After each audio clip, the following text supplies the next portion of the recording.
Hail and well met. Welcome to a very special episode of the Dungeon Scrawlers. It is a guest DM'd adventure run by my old friend Chris Oliveira, but I'm going to tell you about that in a second. First, I'm going to say I am Eric Scott DeBee, and I am usually the DM of this campaign, but not always, not tonight.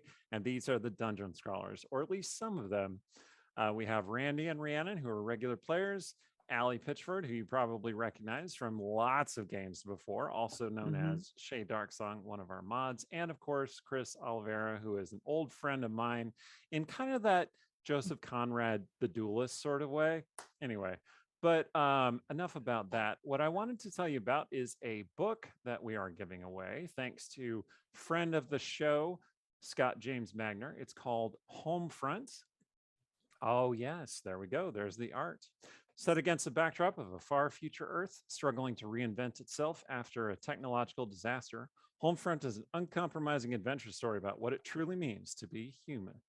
In the 27th century, the transgenic virus has prompted the exiles of Earth's outer colonies to evolve different genetic advantages over their ancestors, and they are coming home to claim their birthright. Featuring complex characters and edge of your seat action sequences, Homefront will have readers guessing until the very last page.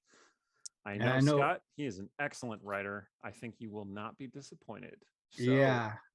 And I don't know, I know Scott, you've updated it, but I was just curious if you updated your author photo in the thing because here you got your cop stash. I think that's like is this a collector's item? Like the put that version up that I closer. have Put that up closer. Let me see.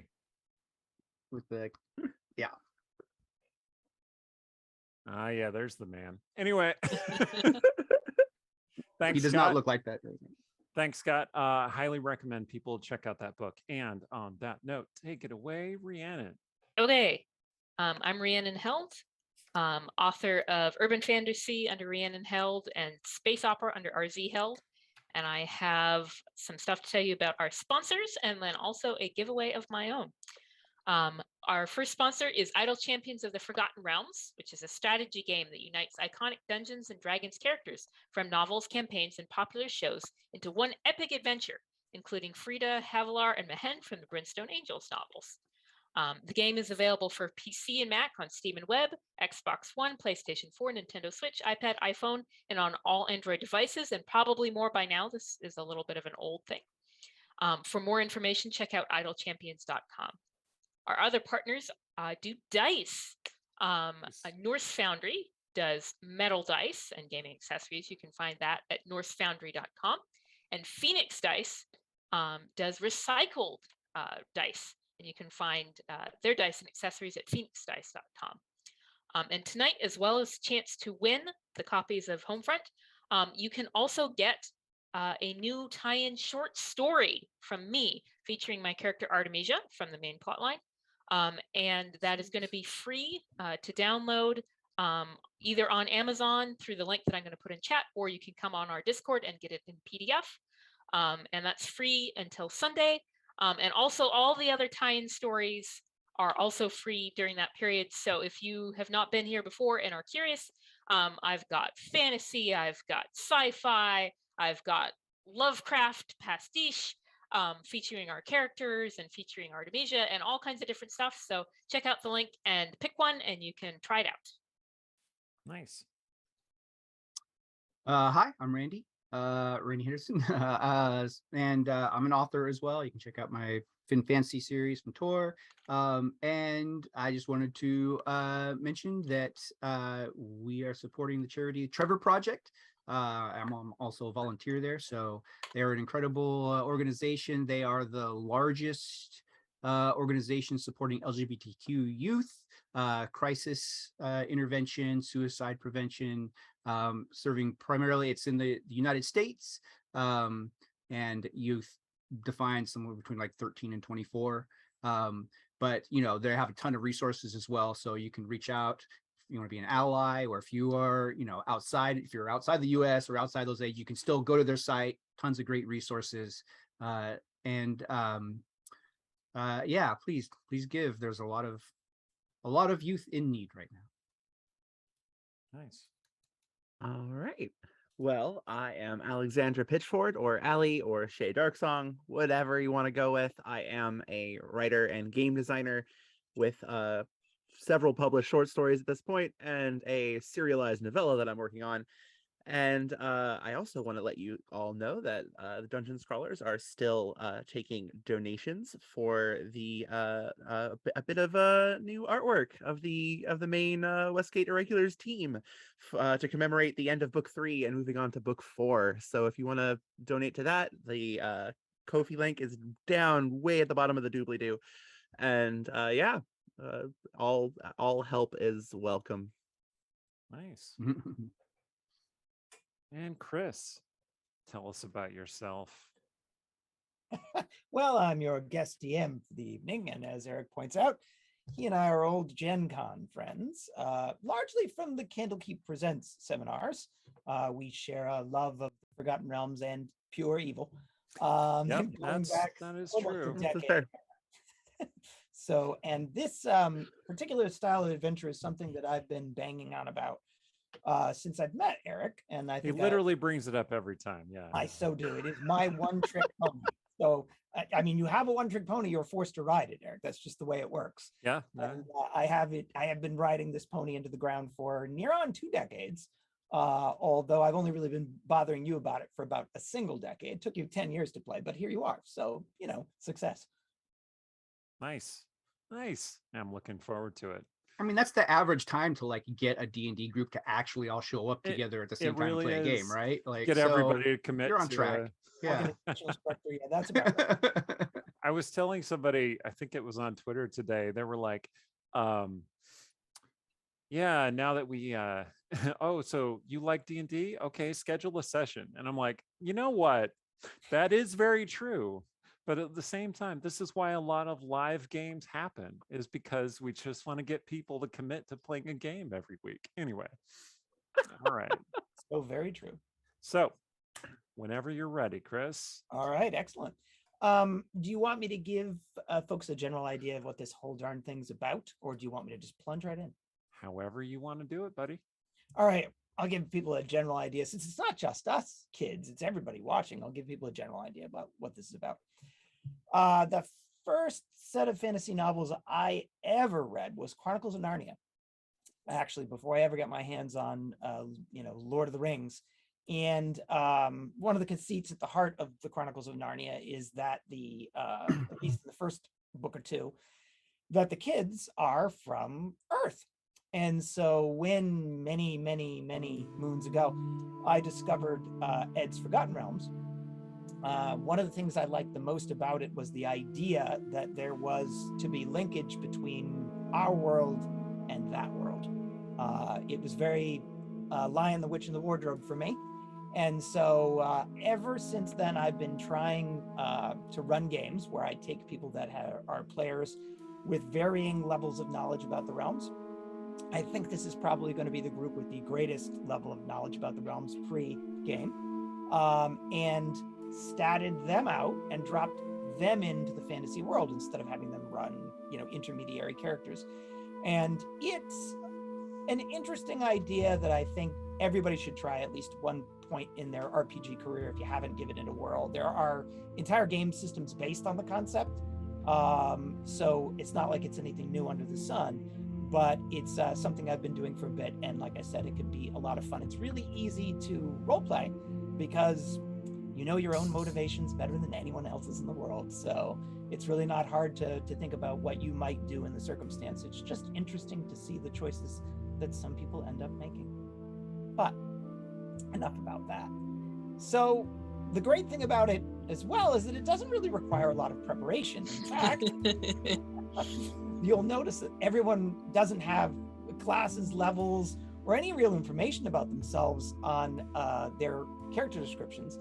That's largely because I discovered in all cases but one, so Allie, you might be able to surprise me, but in all cases but one, that nobody here was a, champion mixed martial artist or someone that's special forces CIA operative or, a secret occultist in their spare time. And so really everyone is who they are sitting around the table, and we'll discover what skills they possess as we go.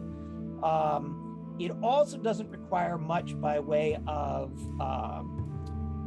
pre-character generation and or preparation. In fact, all I'd ask of you all is that you have a set of dice. We're actually going to run this in, buckle in, 2nd edition Dungeons and Dragons, because Oh boy. that is my game of love. That's what I grew up on. I know I look 12, but I'm not. And as opposed to 5th, but the rules differences will not be wildly noticeable. I'll ask you to roll dice you need to roll, and then tell you what happens as a consequence of it. Your players are always going to have capacity to surprise me, so we'll see what happens, but I suspect that the rules will be light. So dice, if you've got a set of those, pen or a pencil, dealer's choice, something to write on, pen, pad, scrap of human flesh, whatever you've got lying around. And if you could, for a moment, engage in the exercise of writing down, just simply, the things that are on. Oh, excellent, Eric. You get a gold star. You are at the head of the class. Write down on that pad with that writing implement just the items that are on your person, not Okay. what's in your wingspan on the desk, but what you're wearing and carrying, really. I cheated. I packed myself a backpack. I All right. saw that bag strapped over your shoulder. But I will let you overrule it as a DM. Like an hour before, I run around like, oh my gosh, yeah, if I'm going to the realms, I'm going to need a few things. I'm Don't let really him good. overrule it. I'm really good at handling anything anyone can throw at me. So Okay. whatever you've got in there, let's just make sure it's written down. Okay. All right. So take a few moments to do that. While you guys do that, I'll entertain our audience with the fact that you're going to discover, along with our players, where, when, and why. Well, although you might not get all the answers to why, they're here over the course of it. And so it's sort of like truth revealed, if you will. They don't know anything other than that there's a pretty strong expectation that they'll be playing in the Forgotten Realms. And so I didn't give them much of a warning beyond that hint that, hey, maybe you can bring some things. So we'll see what people have managed to dredge up. But I don't want to take too much time on this. So what I'll do while you're finishing your list is sort of describe the scene. And then by the time you're done writing, I'll be able to ask you what you do. Does that seem fair? Yeah. Excellent. So the last thing you remember is that you were sitting down to have your standard pregame chat, and you're having a lovely conversation, mostly about TV shows and things that you'd read or absorbed over the course of the summer. And the next thing you recall, you were about to take the break before the game began. And now you will awake in a forest at night. It's warm, probably in the 70s. The ground around you is a meadow, sort of like high grass. You can see by the light of the moon, which is obscured by clouds, trees around you. So you know you are, roughly speaking, in the center of a clearing, which is a meadow within that forest. The clearing isn't very large. You're laying on your back in grass and flowers that are 18 to 24 inches tall, so it's really hard to gauge exactly how tall it is till someone gets at least up onto their knees. But you're struck by the fact that you can smell an assortment of really interesting smells. It's recently rained. As a matter of fact, you can see with the clouds passing across the moon and hear in the distance distant thunder, feeling the grass wet around you. So you're wet on your back and on your sides, but not on your front. You smell that sort of like smell of fresh ionized sky and rain, flowers, the forest, and air, which is as clean and pure as you've smelled anywhere outside of a trip well away from the well-trod paths of civilization. Or nowhere near Westgate then. Okay. Oh, perhaps we'll see where you are. But right at this particular moment, it seems unlikely. You can hear the sounds of the wind and the drips of rain coming down from the leaves of the forest, the chirps of insects about you, and there are twinkling lights up above where you can see. You've all come to at about the same moment. You're feeling a bit groggy and disoriented, and you're starting to wonder what that crazy Chris did. Wow, this oh new my God. VTT is amazing.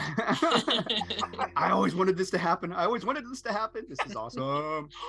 And Allie, I get to actually like give you a hug if you're a hugger. I don't know if you're a hugger, or we can bump fists if you're Like, a fist bumper. I'm definitely a hugger. I'm definitely a Oh, hugger. I get to hug you. I get to actually Yeah. meet you. This is awesome. So you two will spring up and move to hug each other. Okay. Yes. You know, I'm sorry. This was my idea. I didn't know this would happen. I mean, I kind of knew this would happen, but I didn't know this would happen. I mean, hey, look, am I really going to complain about this? Do you really think I'm going to complain about this? All right, well, like Oh wait. my old friend Emily has told me a few things. So, Uh-huh. first of all, who would like this? I mean, What I I'll wanna take know- it. Okay, well, I'm yeah. gonna hand it to Allie. What I Okay. want to know as a person, Eric, is where you're keeping that. I have a messenger bag. Yeah. All right. All The right. short sword fits in my messenger I've bag. got my K-bar, so This thing I was Yeah. just carrying, though. Who wants this one? I think I'll take this one if it's okay with everybody. So, Well, so I mean, I on my keys, like stabbing me in my leg here. I got a pocket knife. Ooh, look at that! yes. Stab somebody in your eye. I think Eric might have you on reach. I think Yeah. I'm like the least prepared. I Although- have a cell phone. Like Oh. this is no good here. I also flashlight. have a pocket knife. Oh, Oh, there we go. Eric, well, cell phone with 94% battery, and I have a lot I of mean- music downloaded on it. So Yeah. you know, So I got- keep voice notes. Yeah, I hand gotta be this- honest. I think if we end up having to use these weapons, we're probably screwed. But Probably, Good to but have you, 'em. you never know. Randy, Rhiannon. I mean, okay, Rhiannon, here you go. knife. all right. So to recap, we have a brief exchange of hugs. And Which here are these for you. If these are throwing knives, I actually know how to use those. I'll take those. good. Hand these gets to you on your feet. When you're up on your feet, before Eric stands up, towering over all of you, handing Oh, yeah. out gifts like he's a demented Santa Claus, Deadly. Chris! cursing out like James T. Kirk into the night. Yep. You'll note that the field that you're in is about 40 by 40 oval in size. There are the slightly glowing things are the local equivalent of fireflies. You would normally expect fireflies to be yellowish green. These are more greenish blue than the fireflies that you are used to. Eric will hand out weapons to all of you. And just to sort of take the inventory. So, Allie, I think you got a long sword. Does that sound right, Eric? I gave Allie the short sword. All right, short sword. Works for me. Okay. Randy has both a It's about Big knife? 18 inches Yes. long. and a set of throwing daggers that I think you handed Throwing off. Is knives? that correct? 3 Okay. throwing knives. 3 throwing knives. Okay. They come in a Rhiannon little has case. a very small, pokey object and also something else. that she- Argentinian Bowie knife is what it is. Ah, there you go. Okay. I don't know that I it's would not really a Bowie necessarily knife. It's a cowboy knife. Yep. take that because I feel like I want to avoid combat. Rhiannon, just wear it at your belt. And then Are you if wearing a- anybody's are you giving wearing a you belt? bad, you just like tap the hilt. Look, you I don't- play I a don't high charisma character. I know you know how this works. You can be intimidating, right? Yeah, All someone's right. like less likely to jump like 4 armed people than they are to Yeah, jump. all right. If anyone's going to pass themselves off as a wizard, it's going to be you, Rhiannon. Sorcerer. Exactly. And you, Okay. Eric, And you, Eric, are carrying what? Like a hand and a half sword, bastard sword, long Oh, sword? it's a long sword. Yeah. Standard long sword. Where are you guys putting these things? Or are you just sort of carrying around these pointy objects in your hands? I mean, I I- don't actually have a belt, but my jacket pockets are fairly capacious, so I think that I could sort of like I can put it where it could stay. I can slide the short sword through my belt or something. Okay. Eric is Great. attempting to look as badass as possible by putting it on his shoulder. It's badass And then as like possible. slicing his neck. It's not got- that he's got sharp. something up in the way of the neck. I'll ask you about how sharp it is later. Someone else also mentioned a cell phone. Yes. Yep. I So have the- my Pull that up and go to look at it. It's a brick in your hand. Okay. Do you want to attempt to turn it on and test its battery string? yeah, I'll do that. Magic probably shorted it out. You're getting nothing there. You'll have to sort that one out at a later date. Yeah. For whatever reason, you're Yeah, getting I'll nothing there. There's I'll put it back platinum in my these things, pocket. right? I'm sorry, say again, Eric? There's platinum in these things, right? Oh, there's all sorts of interesting materials in those things, but I don't know you'd be able to scrape it together into something you could spend. We'll see. Yep. Find yourself some gnomes. Anyway, so you'll all stand up. You'll all see that the weather is passing. You'll all arm each other. Boy. Really, Eric armed you all. And you'll get a glimpse at the moon. I take care of my players. That's what we're saying. All right, fair enough. Noted. Ah, Somewhere in the images that I sent to your technical wizard are at least 2 images of the moon. Is there a way to put those up in your channel so that you Yeah. can see them? Oh, Okay. that is gorgeous. You'll notice something is unusual about the moon beyond the fact that it doesn't possess the usual craters and seas that you would expect of Earth's moon. In fact, it seems to be trailed by something. Well, a whole set of somethings, really. And it is full or near to full. Do you recognize what you are looking at? I don't. those would be the tears of Selune, I suppose. Tears of Selune. That seems very likely, Eric. The asteroids? Oh, I'd always wanted to see this. It is a breathtaking sight. Those of you wearing glasses, however, will notice something. Your distance vision is getting a little blurry. Have you ever put on someone else's glasses and the prescription is just too strong? Oh, what? So I got contacts. Am I having the same trouble? You are. Oh. Allie, I see you took your glasses off. Yeah. You will notice as soon as you do that your vision is 20/20. Ooh, this is Like a- awesome. What am- Actually, it's what- probably the first thing I did on waking up, because I have a very strong prescription. So if it's been corrected, I would have been like, what is happening? They must be out Yeah, of alignment. like I'll straight up do this because like one of my eyes is weak, and so that's like, oh wow, oh, Not It's a Toby anymore. Maguire moment. having binocular vision. Did I what's get this? abs? Oh, No. Yes, Actually, like I was gonna be like, I'm like, I'm not gonna be the downer. I'm not gonna say we got to get out of here in 24 hours because I can't wear my contacts longer than that, and then I will take them out and I will be blind. But like now, I don't have to worry about that. That's kind of awesome. I'll take mine off and I'll put them in a pocket because like there's if they're making it worse, no reason to keep Oh, is them it safe on. to say that everyone stows their glasses? yeah, stows I my mean, glasses. my contacts, like once you take them out, they're They're done. trash. So Yep.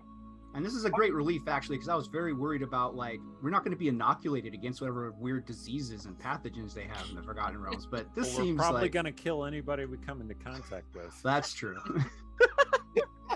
Anyone who doesn't have access to a priest to heal them immediately. Eric, you're always seeing the upside of these situations. and I really am. Yeah. We are walking contagions, my friends. Delightful news. Get back, or I will breathe on you. You know, in all the years I've done this, no one's pointed that out. That's great to know. It's almost Well- like a virologist on staff, but we'll see how that all plays out when you meet someone or something. So in my bag that I bring to all my D&D games, Mhm. right? That's why I have it. I happen to have this bag of KN95, so I'm just gonna hand these out.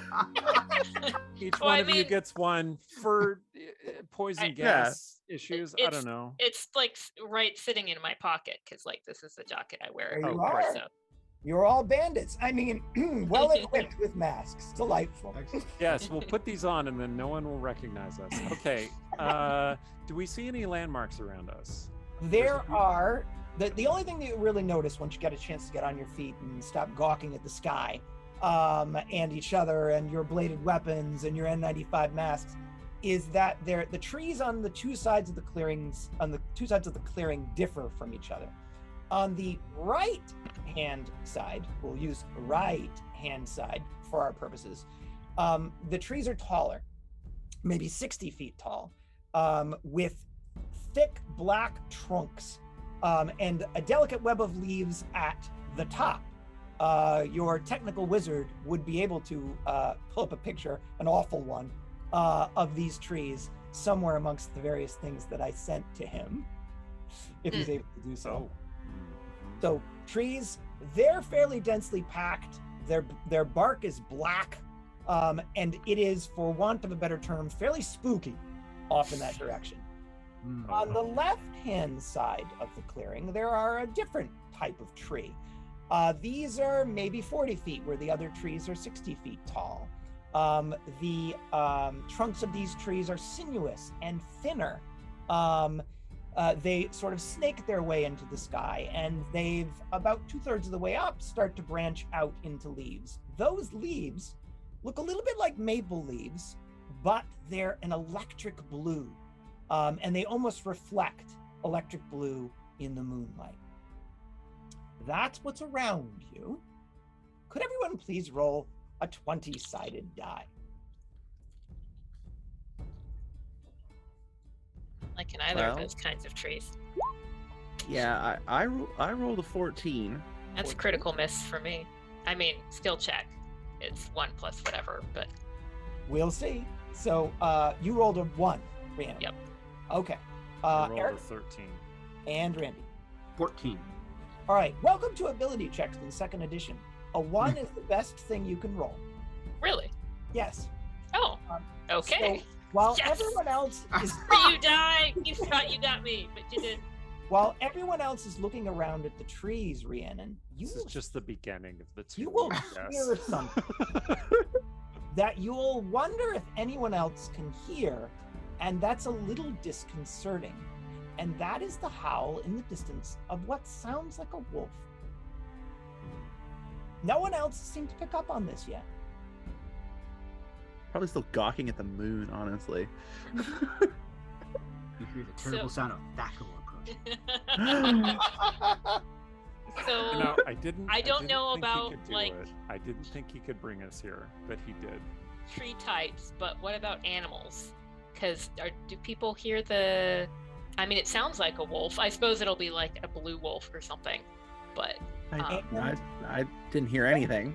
Almost Ah. as if on cue, when Rhiannon says that, a heartbeat or two later, you will clearly hear in the distance the sound of a wolf howling. Oh, that's not good. Oh, wait. Another. Oh, gee. It sounds like there's a few of them. Oh no. no, Hey, I mean, not to be the like overly practical one, but actually, I mean, they can't have been habituated to. I mean, not humans, but like people, and so they'll just be afraid of us. They're not going to attack. Unless they're used to adventurers. Yeah, 'Cause but we probably resemble a gang of adventurers. Somebody so- armed you. in which case, because like when they become habituated, it's because people are feeding them. So they're like, these people are great. We will come and be around them. So You if mean, like, adventurers are feeding them- attacking them all the time, they're gonna way avoid us. You mean like Yeah. feeding them themselves? Because I'm worried if those wolves come, we'll be feeding them all right. I mean, All right. yeah. I have no time for like evil wolves. I'm just saying. I've Okay. done a Well- lot of research into wolf behavior, and they are Okay. not evil. Well, So, regardless, are you staying in familiar- one. Oh, sorry. Go ahead. Go ahead, Ali. Like, regardless, I think staying in one spot might be a poor choice right now. We should probably figure out a direction to go. Do we And see Rhiannon, what I any- was going to ask you was, if you've done a lot of research into wolves, would you be able to recognize different wolf howls or sounds if you heard them? Not because it's been reading, I wouldn't necessarily. Okay. I mean, what I would probably be doing is like, I know that they howl within a pack to like sort of find out where the other pack members are, and then they howl at greater distances from pack to pack to be like, hey, I'm over here, don't come in my territory. So, and when they're in a pack together, they do a group howl. So I'd sort of be doing a like, can I hear a bunch of voices, or am I hearing like lone voices, kind of like that kind of thing, but not more than that. Please roll yet another 20-sided die for me. Okay. 4. All right. Again, welcome to rolling low in second edition Dungeons and Dragons. You are a master at it. There are at least a dozen different voices in that pack. They are calling out to each other, almost as if they're attempting to communicate with one another. Perhaps these are smarter than the standard wolf. And that noise seems to be coming from the right, which is the direction of the black trunk trees that are spooky. So it sounds to me like it's a pack, and so I agree with Ali, we don't need to go towards them, we should go away from them, but I don't know that they'll necessarily be following us. I think they're just going to do their pack business. And anyway, let's go to the not black trees, right? Yeah, I, let's, I think that's a good idea. the not spooky side. I'm down for that. Yeah. Do we see any like smoke or signs of a path or a road or anything? Absolutely none. Okay. This clearing was created either by a very large fallen tree or a series of very large fallen trees, a fire, or perhaps a lightning strike at some point in the past. But the meadow is about 2 feet tall, so a reasonable point in the past. Yeah, let's head toward the nicer looking trees. All right. Trees that look like they're going to blast us with lightning. While they're discussing that, I'm just going to discreetly pee on a tree trunk. Just in case these are like werewolves, maybe they'll think that, someone else marked this territory and they won't go past that point, I did mention that the moon was full or almost full, didn't I? Yes. Huh, Yeah. Interesting. Okay. Good. So, pee on the black trees or pee on the blue trees? Ooh, black trees. The blue ones look like they'd shock me. That's like peeing on an electric fence, I'm guessing, probably. So. Okay. It's So- amazing. Randy's exactly like Rogard. Whereas like the inner Rhiannon is like, well, actually on Mythbusters they proved that like the stream is not continuous enough to be electrocuted in that manner, because it's actually like sort of a series of drops, so it won't travel back up. This They stream- tested it. I this saw that stream episode is as very well. continuous. Okay, so you, Randy, are peeing on a tree. Yeah. And the rest of you are sort of walking calmly, hustling, jogging towards the blue trees. Is there someone in the lead? Oh, I meant to do that while they were discussing their plan to move Got in it. the direction. You have I'll- succeeded Well, in Eric, lead. if Eric I'll goes take first, the he lead, clears sure. the spider webs. Yeah, Okay. thanks. Oh yeah. Yeah. It's I'll true. go It's true. after. 100% true. Yeah, I'll follow along behind Eric. I'll probably have the short sword out at this point, just in case. But I call Yeah. not last, so I think I'll that's go you, last. Randy. I'll bring up the rear. Okay. Yeah. Okay, so you're in a rough, ragged line. You will make your way to the middle of these blue maple-like trees. They're trees. They Do are you wish very to do pretty. anything to or about them, or would you just like to admire their beauty while moving in this direction? I'll hold my phone against the trunk and see if it charges it. Why electrical? Why? Because they're why like is- this Oh. glowy blue, and they're. Oh, okay. I don't Well, I know. mean, that's so just- if you're gonna test where your hand might hit it, what you do is you do the back of your hand, because if you do the front of your hand, it clenches because of the muscle Hmm. movements with the And then you'll electricity. clench So the tree, right? yeah, so Yeah. then you can't pull away. So what Oh, you I do was is gonna you touch touch the with back the back. of my phone too. Okay, just making sure that your hand wasn't gonna like. Yeah, yeah. It probably Alright. will conduct through your phone to your hand. But anyways, Like, You as will- soon as we landed here, I thought to myself, okay, I'm sorry that I did this to all of us. It is my job to keep us alive. And now I am starting to think that that might be impossible. hey, I'm Oh, working. no, with no, you. you're going to be fine, Rhiannon. And Yeah. I'm not worried about Allie. Randy, you are going to get yourself killed immediately. Randy, if you make sure- if you I'm make sure playing you go- myself. Just If it touch makes you everything. feel better- if it makes you feel better, you're on page 4 of 30 pages of notes. So you got this, buddy. You got this. Yeah. You will touch your phone to the tree trunk. Yeah. Absolutely no effect whatsoever. Okay. All right. Yeah. What did you think was going to happen? I don't know. Thought maybe it would, like, because it has the contacts charging. Maybe there was some electricity in that there tree. I don't know. We're in the Forgotten Realms. Who knows? I'm looking around yeah. for footprints or signs of a camp or like people passing this way, broken twigs. Any sign of any kind of trail or civilization. Is that a fair assessment? Yeah. Okay. And you will begin moving with purpose Mm, through the mhm. forest at night in this general direction. I mean, I imagine we can't make much headway because nobody's phone flashlights will work, and unless there's a trail, though, I guess the glowy blue trees are. Sort Oh of, my. Oh, Oh, okay. oh my. so the lights should go at the front. Let's talk about that device, shall we? Okay. I'm assuming that what it does is one cranks it to generate electricity, which then lights a light. Is that Yes. an accurate statement? Yes. Yes. It is as dead as a doornail. Ah. Does the radio work though? No, just kidding. All right. Dead See, as a you- doornail. there have been I multiple think canon explanations for all this, but I think we're stuck in a version of the realms where technology just doesn't function. Fair enough. Okay. Yeah. All right.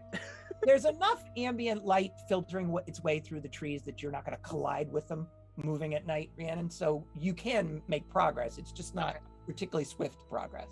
But you've chosen a direction, and Yeah. you're, by golly, you're sticking to it. And so you'll move for a few minutes, and the trees that were sort of glowy and reflecty will give way to more traditional looking maples and oaks. So you're in a sort of more traditional forest. That seemed to cluster around the location where you arrived, for good or for ill. You have heard your good friends, the wolves. They're getting closer, Great. almost like they're trying to hone in on your collective position. Well, we don't really have any excellent way to hide our tracks, especially from wolves. Yeah. What is the natural enemy of the wolf in the Forgotten Realms? Elves of bows, maybe. Oh. A little bit short on those, aren't we? Okay, so let's start looking for a place where we can like hole up or defend ourselves. Or wolves don't climb trees, do they? I don't think wolves climb think trees. so. No. That's bears. I mean, as far as like Thanks, Rhiannon. actually Always looking on the positive. actually defending yourself from a wolf, you'd want to do the like make lots of noise, make yourself sort of be like, hey, you don't want to mess with me, rather than like going down and like hiding kind of thing. So I'd say we should raise our voices in our conversation and sort of like crash around, because anything that's going to come toward us is already going to come toward us, no matter sort of what noise we're making. And if we can sort of like scare away like normal animals, I think that'll be good. Yeah, especially given that none of us are particularly, as far as I know, adept at stealthily moving through the wilderness. Yeah. Things are going to hone in on us. Well, I was a Boy Scout once upon a time. That doesn't make me very good at Yeah, I don't think they taught stealthily you. hunting through the Yeah, I wilderness. don't think they taught you woodland stealth. Like, Well, you know, we have a lot of merit badges. Wilderness survival is a merit badge that I do have. Oh, there you go. We'll see whether So- or not you've truly earned it in a short I while. can maybe start a fire, and I can maybe light. I can maybe build a shelter. Those are the two things I can. We probably in do. nature camp we got taught fox walking, but like that's the very sort of least that one can do to try to be quiet. So I'm so embarrassed that I didn't pack a lighter. I meant to put a lighter in my pack, and it's like It wouldn't work what an anyway, amateur. trust me. Oh, that's true. I was Matches might expecting work. fire though. or something. Yeah. So Yeah. you're moving along, unconsciously perhaps increasing your pace. Maybe it's the nervousness that you have over the idea that there are large animals moving through the woods headed in your direction. It's hard to say. Eric is frantically looking about you for any signs of a way out of this mess, preferably with a big thing that says civilization this way. You're probably rifling through your pack, Randy. Like, is there anything else in here? Did I bring a flare gun? What have I got in this thing? I have a I've got my night. chapstick. Night vision You goggles. brought night vision. Oh my Christ. god. They're They beautifully, don't appear to be working though. they're beautifully decorative. They are Yes. beautifully decorative. And Oh, I have a report on how many novels my books have sold. I have a drum. I can make. That's a pleasant reminder of my real life. there you go. This is Right. all fantastic news. I don't know whether you've gotten lucky, the gods are with you, or something else, but you will find yourself stumbling out of trees into another clearing of sorts. You're now in what I would charitably describe as a muddy track that's cutting across the forest that you are in. What is that, Eric? that you're showing? Kind bar. It's a kind bar. Oh, well, there you go. Maybe you Oh. can negotiate with them. They'll be kind. Oh, wait. The muddy track is about 8 feet-ish across, and there's about 15 feet of meadow from the edge of the trees to where you reach the muddy track, and it sort of bisects the forest in front of you, heading off, if it's bisecting it right and left in both directions, no discernible up or down, just sort of flat across the center of it. You can see with the reflected moonlight that there are ruts sort of carved in it. It has, after all, been raining not so long ago. And so someone or something has come across this muddy track at some point in time. You're now out in the open. What do you want to do? Are there like horse hoof horse hooves in the tracks in the mud, and if so, which way do they seem to be pointed? Like the wheels tracks we couldn't tell, but like did the majority of traffic seem to be headed in a particular direction? So you, Randy, will trot over into the center of the muddy track and you will begin looking for that information. Yes. Allie, what do you do? Let's see. I think I'm going to I'm going to keep an eye out on the trees behind us just in case. Just because they were getting a little nerve-wrackingly close, and if anything's going to burst out of those trees, I want to, be aware at the very least. And Rhiannon? Well, so if Randy's looking at the tracks, I'm gonna sort of try to see down the track because, a gap in the trees, see how far, or if it curves or whatever, sort of in either direction. Excellent. And last but not least, Eric? Yeah, I'm going to look around to see if there are any other signs of people passing, like small objects or little pieces of detritus that they might have dropped. That would kind of indicate which way we should go. All right, excellent. Is it safe to say that you're all roughly in the middle of the muddy track and all roughly about 10 feet from each other? Is that a fair statement? Yeah, I'm not Perfectly within range go- of a fireball. Yeah. Mhm. Well, I'm not gonna go far away from. I go Ryuken. Does Um, anything happen? Oh, no, it does not. damn it. If you could all roll 20-sided dice for me, then, All right. Mhm. since you're all engaged in some challenge or another. Ooh, 12. 7. Okay, so we'll start with Eric. What'd you roll? 11. All right. You will find nothing of tremendous interest of the sort that you are searching for. Rhiannon? The 12. 12. Okay. Again, you can see that it's hard to gauge distance, but if you had to assess it, maybe 1,000 feet in each direction, the path just goes through the trees. It starts to curve or just leave the range of your vision at about that distance, but you can see fairly far. Again, this full moon thing is very convenient, probably. Randy, what did you roll? 7. Oh, well, then you'll be able to determine that for the most part, Mhm. horses seem to be going right down this path, Okay. as opposed to they're sort of come from the left and go to the right. Okay. And then last, Allie. What did you roll? I also got a 7. All right, so 2 things worth noting.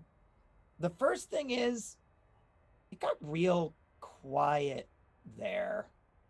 There was regular howling, and then there just wasn't any howling at all, and that's not good. It's probably not good. And then you'll see a shadow for a moment, about 60 feet away through the trees, before it breaks out into the open. It's a wolf, but it's much bigger than any wolf you've ever seen. It's probably the size of the horse at the shoulder, and there's something wrong with it. Oh, no. I like, guys. All right, so welcome to Oh, second boy. edition and how rounds work. This is the start of a round. You're all approximately 60 feet from this beast. And I'm going to ask you what you want to do before I ask you to do anything else. So we'll start with Eric. You're in my bottom corner, and I'll work my way around and switch it up back and forth. So Eric, what do you want to do this round? Okay, well, I'm gonna pull out the sword, which is real easy because I was just holding it over my shoulder. I just I shout, "Hey, hey, go away! Hey, buzz off!" Kind of waving the sword at it. Excellent, excellent. Rhiannon? Well, I mean, I said I didn't want the knife, but I mean, it's better than nothing. Like, Right? I'm not going to be sort of intimidating waving it. I'm going to like hold it where if it was coming at me, it would sort of like be coming towards the knife before it got to me. Now, let me ask you a question. There's a very tall man with a very big sword gesturing in the direction of the wolf. Do you want him to be between it and you? Excellent. I Randy? am the tank of the party. Yeah. I'm 100% behind Eric. I am gonna die immediately.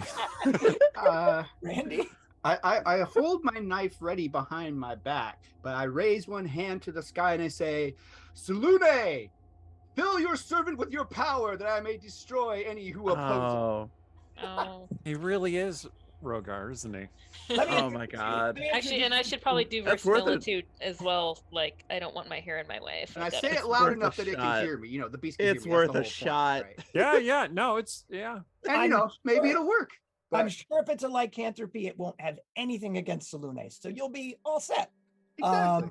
All right. gonna- So if it goes after Randy, we know it's a lycanthrope. I'm going to introduce you to another mechanic in my game. I call it the 00 roll. You did something wacky, so I'm going to throw these percentile dice and see what number I get. Thanks. I'm not going to tell you, but I did throw it. And Allie, Well, all things considered, I'm not gonna get like in front of Eric, but I'll have my sword kind of out in front of me, and I'll start making noise and shouting at it and trying to make a clamor myself, just to kind of like add to the cacophony. I should have recruited Joe Brassy for this game. He would know how to do swords way better than me. you had a chance for ringers, Eric. Here I we did, go. and I brought in Allie. Yeah. Allie, it's up to you. I mean, I have martial arts training. I don't know if Hey, it's gonna awesome. help here, but like, All right. So normally this is the point in time when I'd have you roll initiative, but I mean, really, no one is launching themselves in the direction of the wolf. And so as a consequence, it's really going to win. And it's going to come tearing out of the forest. It's clearly sees all of you. And it seems very happy about that and is coming in on a beeline straight for you. Now there's this big fellow in the front waving a sharp object in its general direction. Somebody else invoking the power of the goddess of the moon. And Allie standing there with another weapon off to, we'll call it Eric's left. And then Rhiannon quite wisely behind Eric as they come. It's gonna jump on me and knock me down, and maybe Allie and Rhiannon can stab it while it's savaging me. Like that maybe. This is the plan. while This I'm is the dying. plan. Plus side, you survive, you get to be a werewolf. There you go. Wait it's until he introduces the weapon speed mechanic, and then you'll see why this is the plan. Yeah, we'll get there. So actually, it comes barreling straight at you, Eric. Uh-huh. But then when it is about 10 feet away, it breaks. The only question is, which direction does it break in? Allie, you've got a weapon out. Randy, your weapon's behind your back. Yes. Only, you know, of course, you have the power of faith. We'll see. But I'm now Allie's going sword right here. six-sided die to check. Oh, yes. It will pivot in your direction straight at you, Randy, and it will basically take a leap when it's a couple feet away from you and Okay. head straight at your throat. What are you thinking? Should have brought the katana. What am I thinking? Yeah, what are you thinking? I'm thinking, okay, if the gods are really real and in the Forgotten Realms, and if she's listening, that would be a really good time to, like, you know, do something. But I also, like, will raise the knife between me and it so it can just land on the knife, hopefully. Okay. Thank you very much. Yeah. All right, so your technicals behind the scene wizard, please be ready for the mark. I will describe it, and then when I have finished describing it, if you could kindly show it. This beast will come hurtling at you, Randy, and as it does, as it leaps, and your heart is filled with terror, and you this knife up in the hope that it will stop it, wondering if there is a god available to assist you in this moment. Yes. You will feel warmth blossom above your heart on your chest, and light will project out from that source. You'll see muffled under your clothing this glowing symbol burst into being. As it gets bright, some portion of it explodes with light, a solid red silver light, and all of a sudden there is a field, a luminescent field that bursts out from you, centered on you, that takes up an area 50 feet in diameter, and the wolf is thrown bodily away from you, landing on its side, scrambling to get on its feet. He could turn werewolves. If This is so cool. old noble wizard of behind the scenery, you could display the mark. Now, the mark was written or drawn by a friend of mine, and it is a little bit faint. So I don't know how big your techno wizard, there we go, your techno wizard can get it. The light burst forth from the gem on the thumb in that image. Do you see the image? Yes. Okay. All of you will notice it on Randy as it bursts forth in bright light from his chest and remains glowing for a moment. What do you wish to do by way of response to that? And we'll start with you, Alan. What was that? Wait, that didn't look like anything like, I mean, Selune doesn't usually have red going on, right? Like, that was weird. There are a lot of strange fates in the realms. So that's Allie. Rhiannon? I mean, this seems a little bit unfair. Why does he get to be Iron Man? So jealousy, I understood. mean, And look on the envy, bright envy, side. yeah. Look on the bright side. This means there's less chance that he's going to get himself killed. I mean, so really what I'm going to do is I'm going to stand behind Randy now. instead Oh, of Aaron. I see how it goes. All I have is this fucking thing.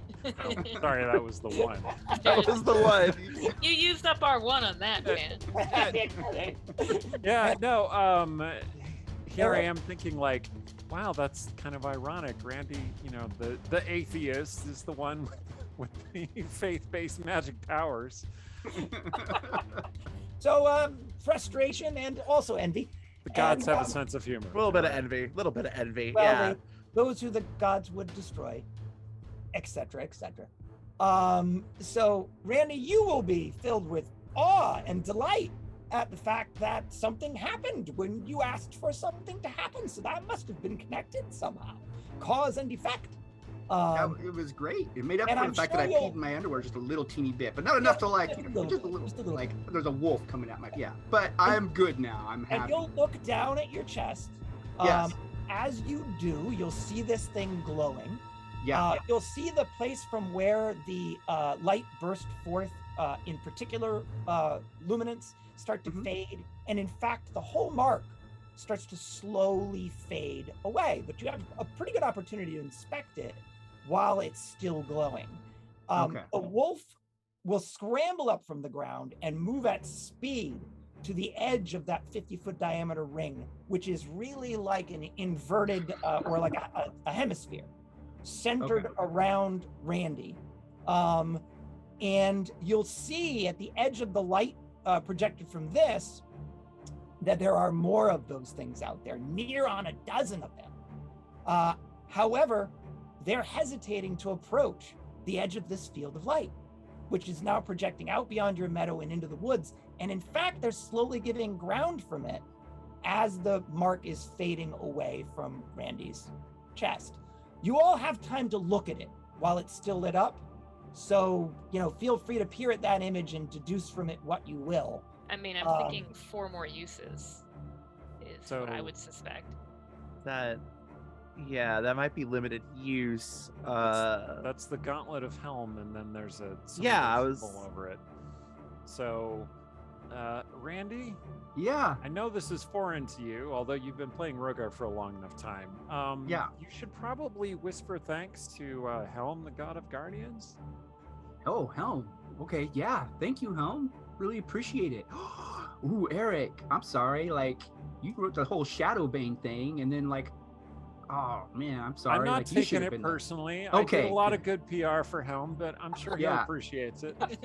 Thank Yeah. you, Helm. And this guy, Wait. man, #1 fan over here. You should really Wait, what year is it? off. I'm gonna look at my sword real hard, like No. fire. No, okay. Is there like Look. tension there? Like, what are Like- we attempting to achieve with that sword, Eric? I don't know. I'm just trying to think about making it able to hit those wolves. Could you Yeah. Did you roll a 20-sided die from here? Okay. Well, I did roll a natural 20. Excellent news. Thank you very much. Great. Look, The I'm sword sure. shatters in my hand. I'm like, oh, good. I mean, I don't think you're just gonna randomly summon Shadowbane's sword. I'm not gonna wind up with shadow powers, more than likely. I want to know what year it is. Honestly, that could give us at least some context. I mean, you want to ask the wolves? No, I don't think the wolves know. They're not Well, around if we to can, inquire if we with can us, find or my give friend that. M, maybe we can get you shadow powers. I'm just I saying. take a few steps. Does the thing follow me? Is the radius of It is centered on where you were standing when it went off. Okay. We So can't we're just, stuck here until it goes down, and then we're boned. Is The that- wolves have which is usually retreated- like 1 minute, right? the wolves have retreated into the woods. Oh, okay. Okay. They did not like that. Whatever it was, Oh, okay. its boundaries, and we're not interested. Okay. Because I was like, well, man, am I supposed to be concentrating? This is gonna last 1 minute? Like, what are the rules? Okay. I don't know what the rules are. Well, I mean, save the Yeah. other 4 because I'm thinking like if we're gonna get out of the woods, we should we should. I was gonna say we should like make camp here, but if it's slowly going away, it's not gonna last for very long. But if we can use the 4 sort of strategically, where we're going out of the woods and something comes at us, and then go, and then I hope you're doing that. Literally, like we're in the woods. You're like, and you get up, and yet, I mean, you've met me, you know the Yes, gestures. yes, This yes. is why I don't have a Awesome. background. The gestures need room. yeah. Yeah. Awesome. Will Well, you be moving or remaining where you are? let's move.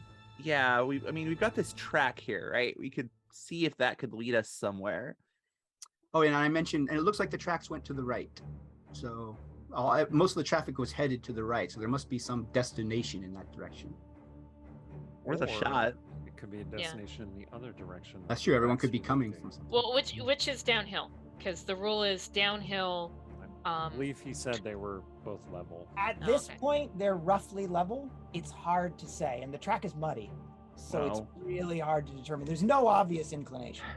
We're just gonna have to pick a direction then. If only you had a digital level or some other kind of a device.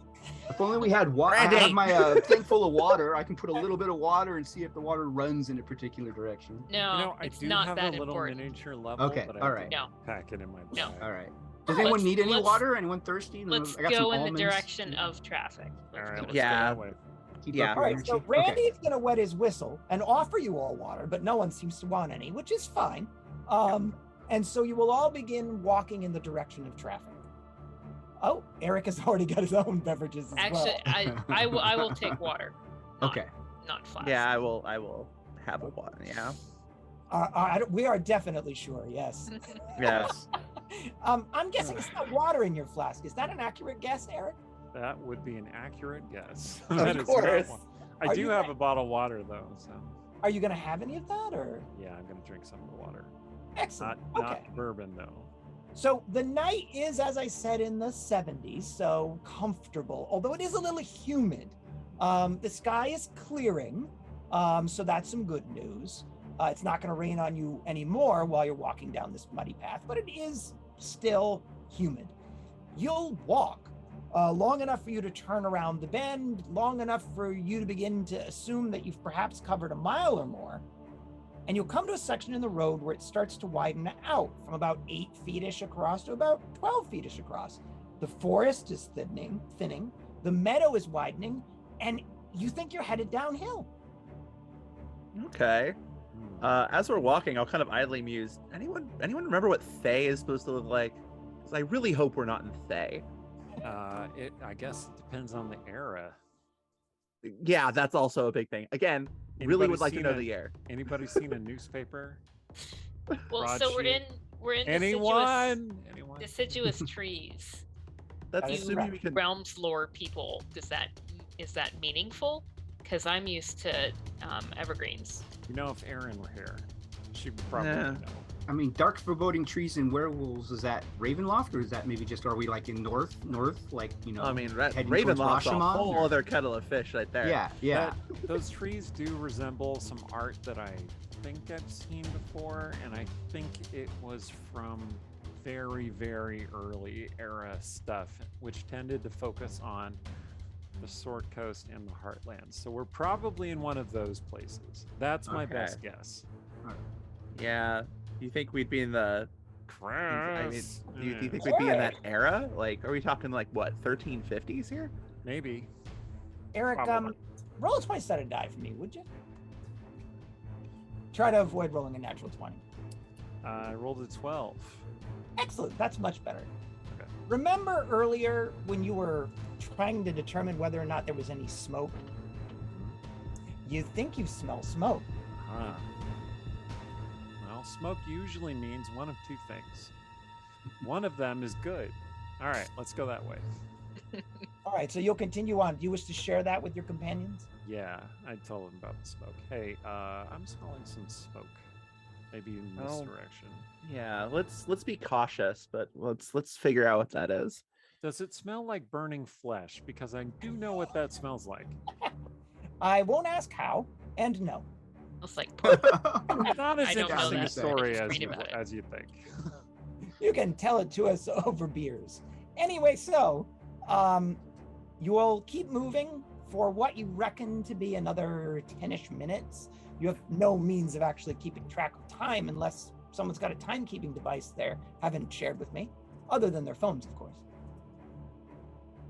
Very good then. What you estimate to be about 10-ish minutes.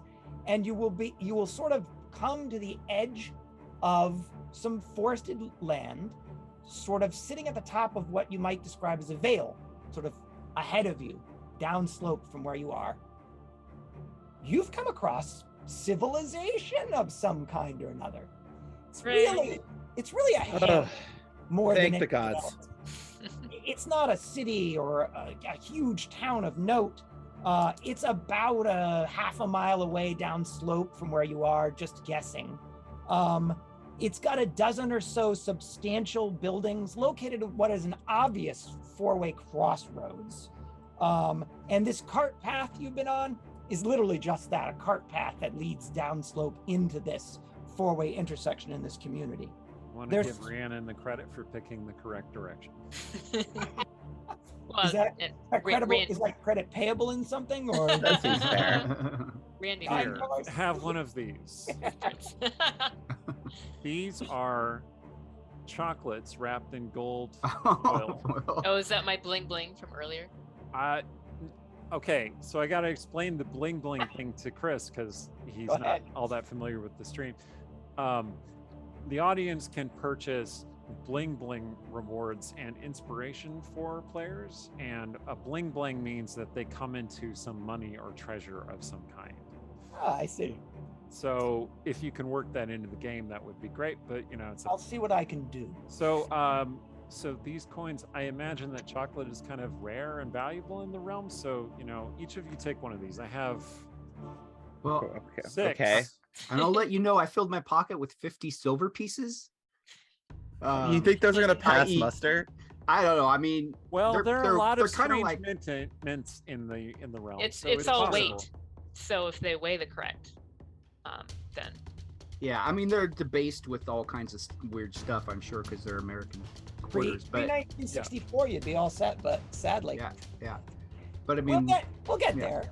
yeah. So this hamlet, as I was describing it, as I said, about a dozen buildings of note. There's smoke issuing forth from some of the chimneys, lights from some of the buildings, but the town is clearly abed for the night. So whatever time of night it is, it's fairly late. Okay. Are Um, there any buildings with lights on inside?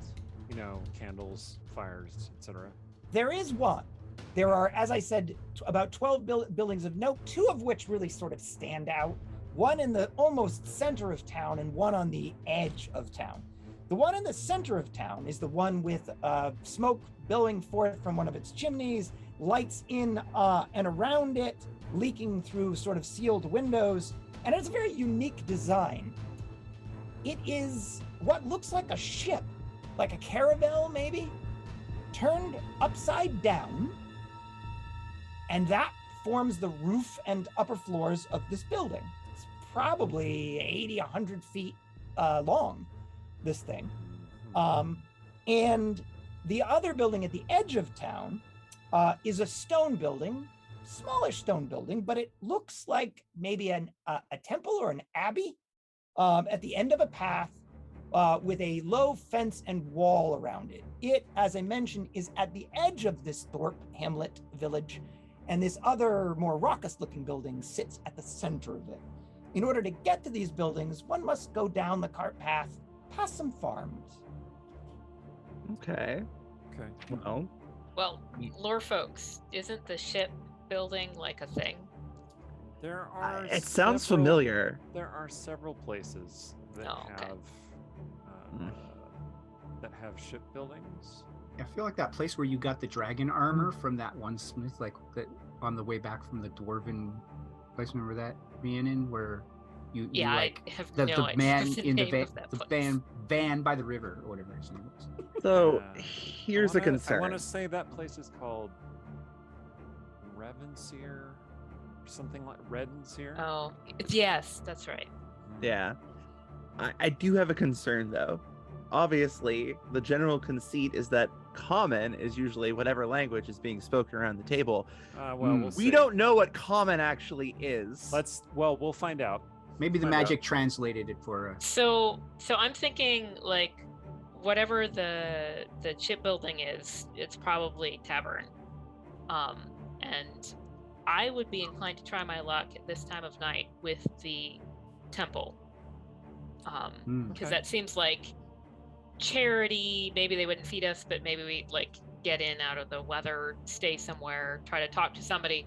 And I feel like our chances of like communicating are better with somebody at the temple than like drunk people. If it is Redenseer, there's a good chance that's the Temple of Ogma, so it's relatively safe. So let's try that. Okay. All right, so you will Agma, god of wisdom, knowledge, learning, etc. head downhill towards the town. You have a bunch of weapons on you, I think. Yeah. I Are you mean, I gonna- put it away. I in my mean, pocket. only the sword is really like openly super obvious. And are you at all concerned about what you're wearing? I have a kind of greenish coat here, which can kind of pass as like just a plain leather coat. So I'm not too concerned for myself here. And I see Randy has a plan for this. Randy, oh my god. That doesn't make us look suspicious at all, does it? Yeah. Okay. I mean, so I'm thinking like realms are not gonna like faint at the sight of a woman in pants. So, Nope, they shouldn't. Although, small towns, who knows? Yeah, I they mean- should. Don't worry, they won't faint. I mean, yeah, we're both bepantsed, so They'll assume oh. we're travelers, I think. yeah. Which we are. Our clothes will look odd, but I don't think they're Yeah. gonna be like, ugh, like we're not gonna be like aliens to them. I mean, Let's gonna find look- out. Let's go. They're gonna look at Don't Randy's concern shirt at all. and have opinions, but I can zip up my sweater. Would you like to? Yeah, zip up my sweater. Excellent. Okay, there you go. Yeah, So you no, headed I down. need one of Claudio Poses's shirts that looks like armor. Also, if beards That's- are a thing, I brought a disguise kit, so just Oh, in case. oh my God. Oh my god. You mentioned that you're looking for bling bling. You guys are the bling bling. Like if Yeah. someone comes across you, think of all the things they get. Yeah. Yeah. Honestly, though, you're gonna put that on, and a dwarf is gonna punch you. I can kind of speak Dwarvish. Can you though? I don't know. I guess we'd find out. You can speak in a Scottish There you go. accent. So No. you- It switches to German when he's speaking Dwarven, isn't it? That's Mountain Dwarf. Or, That's Mountain or Dwarf. Ancient Dwarven. And Oh my God. Okay. Hill So you Dwarf head, is. you head downhill, and you're Yeah. passing the outlying farms. You'll notice that these are wooden buildings with barns and houses, no glasses, with glass in the windows, but shutters. There's stone fences at the property lines, livestock, sheep and chickens in the fields. It's a clear medieval level of technology at work. And it's clear the town is asleep. Simple decor. There appear to be, at each of the farms that you're passing, decorations hung.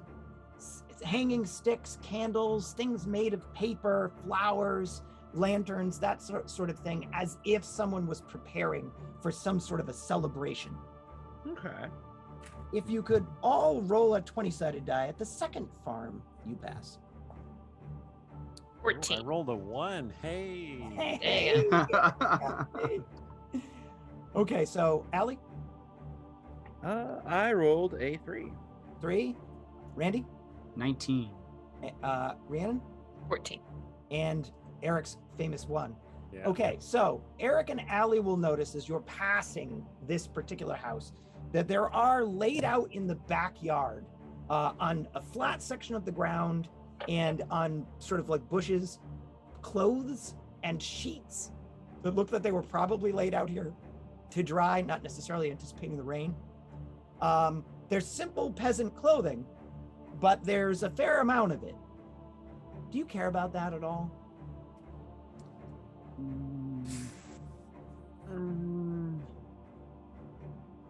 We I could mean, take that. We I mean, we so could. so here's the thing. Like, my role in life is apparently to like be spouting facts that are not helpful. A suit of clothing for somebody in medieval times, they had like 2, and it would cost so much to make a new one that I really can't see, unless we were naked, stealing some poor person's clothing, because it costs so much to like replace it, Yeah. or the time to work, to spin, to weave, to sew. And why create a problem if we don't know there is a problem? Like, we haven't seen anyone react to our clothes badly yet, so. We haven't We seen anyone yet. anybody, so Yeah. It kind of depends on your perspective of how the realms operates and how similar it is to actual Middle Ages. Oh, okay. So I mean, these are the latest fashions in Waterdeep. yeah, perhaps we could tell people that if we can even communicate with them. All right, I say we do not steal the clothes. Yeah, I'm with you on that. Like, we're gonna attract attention, but I think we're gonna attract attention no matter what we do. Probably. So some of the party gladly passes the second farm. Some of the party, perhaps with some slight disappointment, passes it. But you all do pass it, in fact. Yes. You will arrive at the center of town because you have to go through it on your way to your destination. You'll notice that it is set up as if there is going to be some kind of a, I guess the phrase you might use to describe it would be a county fair upon the morrow. There are archery targets, there are tables that are clearly going to be piled with things, there are pens that are clearly going to be filled with somebody's prize pig, et cetera, et cetera, et cetera. And there's that decor that you were spotting. Oh, and Andy's got a bow. You sure you don't have like some sort of a extra dimensional space over there from what you're Yeah, I playing? didn't bring it because you said it was next to me, so I did that, and I had a staff ready too. But Fair enough. So place is prepared for a fair, and it has little hand decorated, again, garlands and sticks and candles and flowers all over the place. It is prepared for some sort of a festival. As you are approaching the center of town, you will notice camped on the edges of town are caravans, anywhere between 8 and 12 wagons, all sort of circled with their animals on the inside. And you can even see a guard or two lazily walking around the outside of these caravans. Hey, that's the first person type thing you've seen since you arrived. There's nothing really out of the ordinary about them. They're armed in leather armor. They're medium height, medium build, medium hair color, medium skin tone.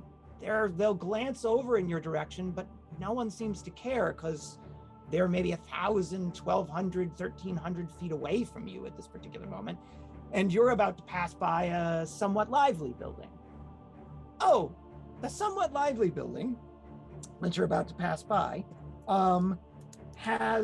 is probably about 80 feet. It's a stone foundation, about 80 feet by about 30 feet. It is with a wooden structure with the hull of a boat as the roof of that structure, probably about 3 stories in size. All shuttered windows on the first floor, porthole windows on the higher floors.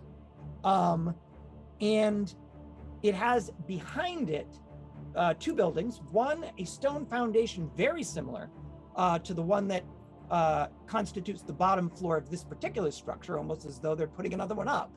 And you can see the wooden supports emerging from under it. No boats, though. And next to that, what is obviously a stables. Doors closed, but you can see light sort of spilling forth from within it. As you're about to pass the building by, you'll see that it has a signboard, rather large one, hanging above the door outside it, with a simple faded image carved and painted into the wood of a large, crudely constructed man holding a boat above his head, sort of tipping over to one side. And there are 3 sets of runes in what are probably 3 different languages. One larger than the other at the bottom, and then 2 along the sides. Your tech wizard has 3 sets of runes that he can display for you. Yep. Great. Anyone know their Given some time, I could. I think the decipher. top one says something about Harry Potter's or lightning bolt and Harry mean, Potter glasses. So I think, no, Randy, I I'm don't just think kidding. that's what it is. I know.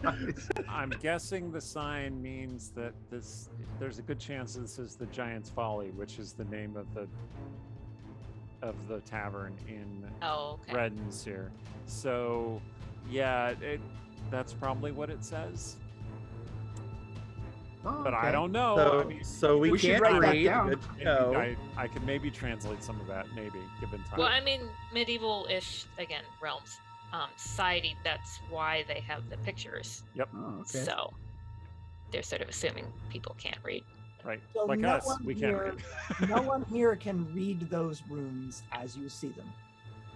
No, but based off of Eric's assumption, then if that is true, then we now have a key to which we can start to decipher these things. So, Yeah, but which I'm word gonna- is which?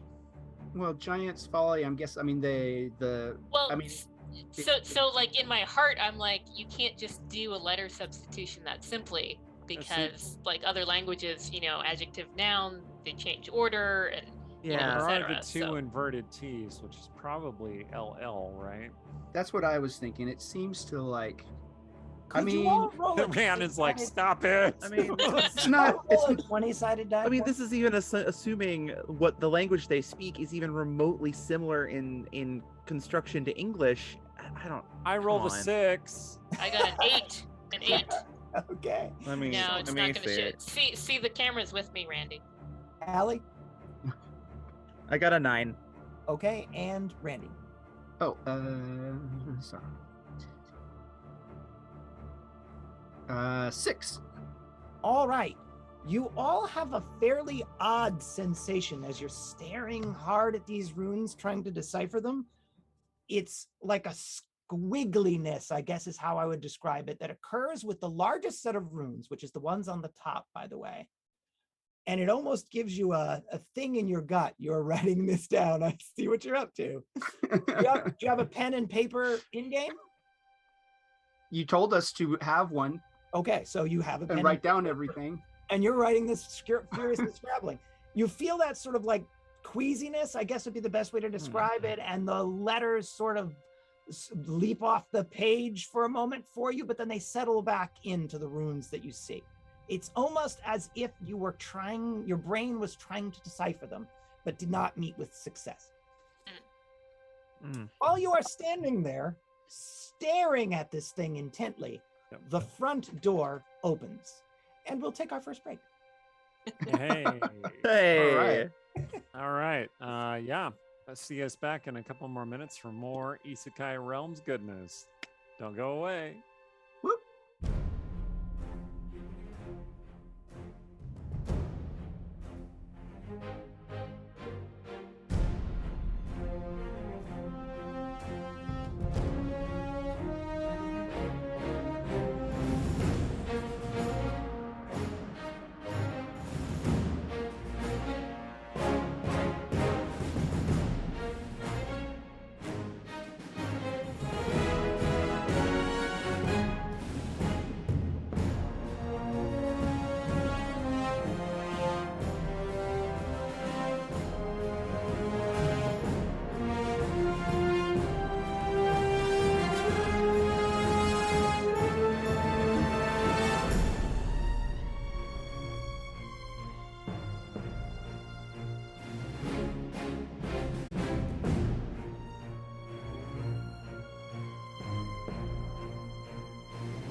And we're back. Welcome Hey. back. Before we get back to the game, I want to remind you that we have a bunch of cool giveaways, including a book from Scott James Magner, who is one of our longtime fans, probably in the chat right now. He wants me to just get to the book immediately, but I seem to have lost my blurb and I'm running out of words to say. Okay, here we go. It's a Nope. fast-paced thriller. False It's alarm, didn't find Awesome. it. Fast-paced action thriller with in this future No, transgenic. Okay. This is specifically about the characters, and so Oh, I yeah, want to yeah. get this right. So Okay. bear with me for 1 second. But just to recap, for everyone who is new to the stream and wasn't here before, we have landed ourselves in the Forgotten Realms. Well, okay, Chris landed us in the Forgotten Realms, and we have now found As ourselves. civilization, barely. Yeah. And we are currently staring at a sign outside a tavern and hoping to figure out where we are and what to do next. Okay. The next part of the book, which is called Homefront by Scott James Magnar, and The war for the future of mankind may not be decided by who is right, but by who is left. Commander Jantine leads an infiltration force of soldiers, scientists, and engineers on a mission to establish a new colony, a beachhead on a planet that cast them forth so many years before. Lieutenant Mira Harlan of the System Defense Force is part of a clandestine fleet stationed just outside Earth's orbit. She doesn't know it yet, but on board her ship is a priceless secret, a young girl whose genetic code might unlock the mysteries of the transgenic virus. When Jantine and her crew of Steamship 7, Streamship 7, sorry, that's such a cool name. When they emerge from hyperspace, they reignite a centuries-old conflict that could tear the home system apart. Harlan and her captain must both defend themselves and protect their charge, or humanity's next war may well be its last. That's Homefront by Scott James Magnar. Sci-fi, humanity returning to Earth that cast it out so long ago because of a strange transgenic virus. So if you would like to enter into winning that, please do so in the doobly-doo below. And otherwise, we have other announcements before we get back into it. Rhiannon, you want to talk about your stories? Sure. So I will place the links in the chat again. I have 2 sets of time stories. There's one that's new, Artemisia, family, time travel, all kinds of cool stuff. And there's also, until Sunday, all the other time short stories are free as well. So you can get Lovecraft pastiche, fantasy, sci-fi, other Artemisia like background vignettes and all that kind of cool stuff. And so you can scroll through, and if you've missed some before, you can pick up the ones that you've missed. So try them out and download some before they go back to their normal price on Monday. Awesome. All right. And on that note, take it away whenever you're ready, Chris. Very good. Thank you. Okay. So as I mentioned when last we left our heroes, you are standing gawking at the sign out in front of this tavern, and the door opened up, double doors, in fact, right in front of you. The building is laid out roughly in a rectangular shape, with the prow off to your left and the stern off to your right. And these large double doors will swing open, and standing in them, looking surprised at all of you, is a woman. Well, really a girl more than a woman. Perhaps on the edge of those two things, late teens, maybe. About 5'6", dirty blonde hair, braided, long, down the center of her back. She is wearing a tan blouse bodice, and a long brown skirt, sort of rough and uneven at the bottoms. And she looks to the world like a tavern maid, perhaps. She'll see you, be surprised at the fact that she sees you. She has a bucket, empty, in her hand, and she will say, "Nade, what would you like to do?"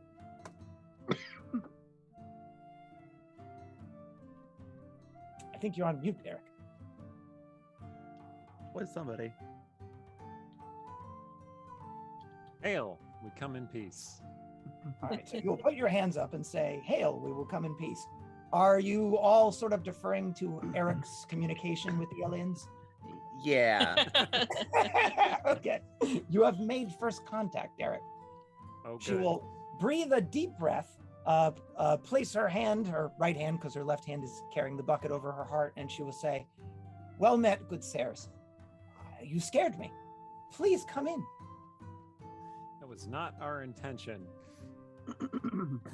There is a tavern beyond her. You can see directly away across from you a lit hearth, a number of tables. There are people inside. Thank you for the invitation. I think we shall. Oh, we perhaps thought that we might shelter at the temple. We have are travelers with few resources. Oh, that is also true. Well, the temple is closed for the night. It's Midsummer's Eve. It'll be open in the morning. Well, perhaps we should go inside then. Yes, well, a hearth sounds like an excellent substitute for that then. All right, so you will stroll inside. She will pass you quietly, headed outside to do whatever she was going to do with that empty bucket. And you will find yourselves inside of a legitimate fantasy tavern. There's a sense of awe and wonder that I'm sure fills you all, because while some of you may have been to some interesting places that do fantasy taverns fairly well in the abstract or in a facsimile of a fantasy tavern, I doubt any of you have been in a real one. And this is quite literally a real one. It is laid out, and we're going to be operating in the theater of the imagination here because I don't have a map of this place, in a rectangle. Immediately to your right is a set of stairs, which clearly goes up to the second floor of this place. Also to your right is an L-shaped bar with the little part of the L on your side. A dozen or so seats, only one of which is presently occupied. I'll get to the inhabitants in a moment. I'll give you at the moment a layout of the place. There is someone behind the bar and someone standing off near the bar. They're all interesting characters, so like I said, I'll describe them. Behind the bar is a wide assortment of bottles and hand casks and a door that leads probably to a kitchen from its location.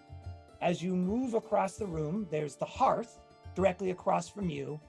What looks like the head of a boar, a fairly large size boar, which has one tusk broken off and one tusk remaining. The tusk has colorful strips of cloth hanging from it. Hard to say what they are at this range. You're about 40 feet away.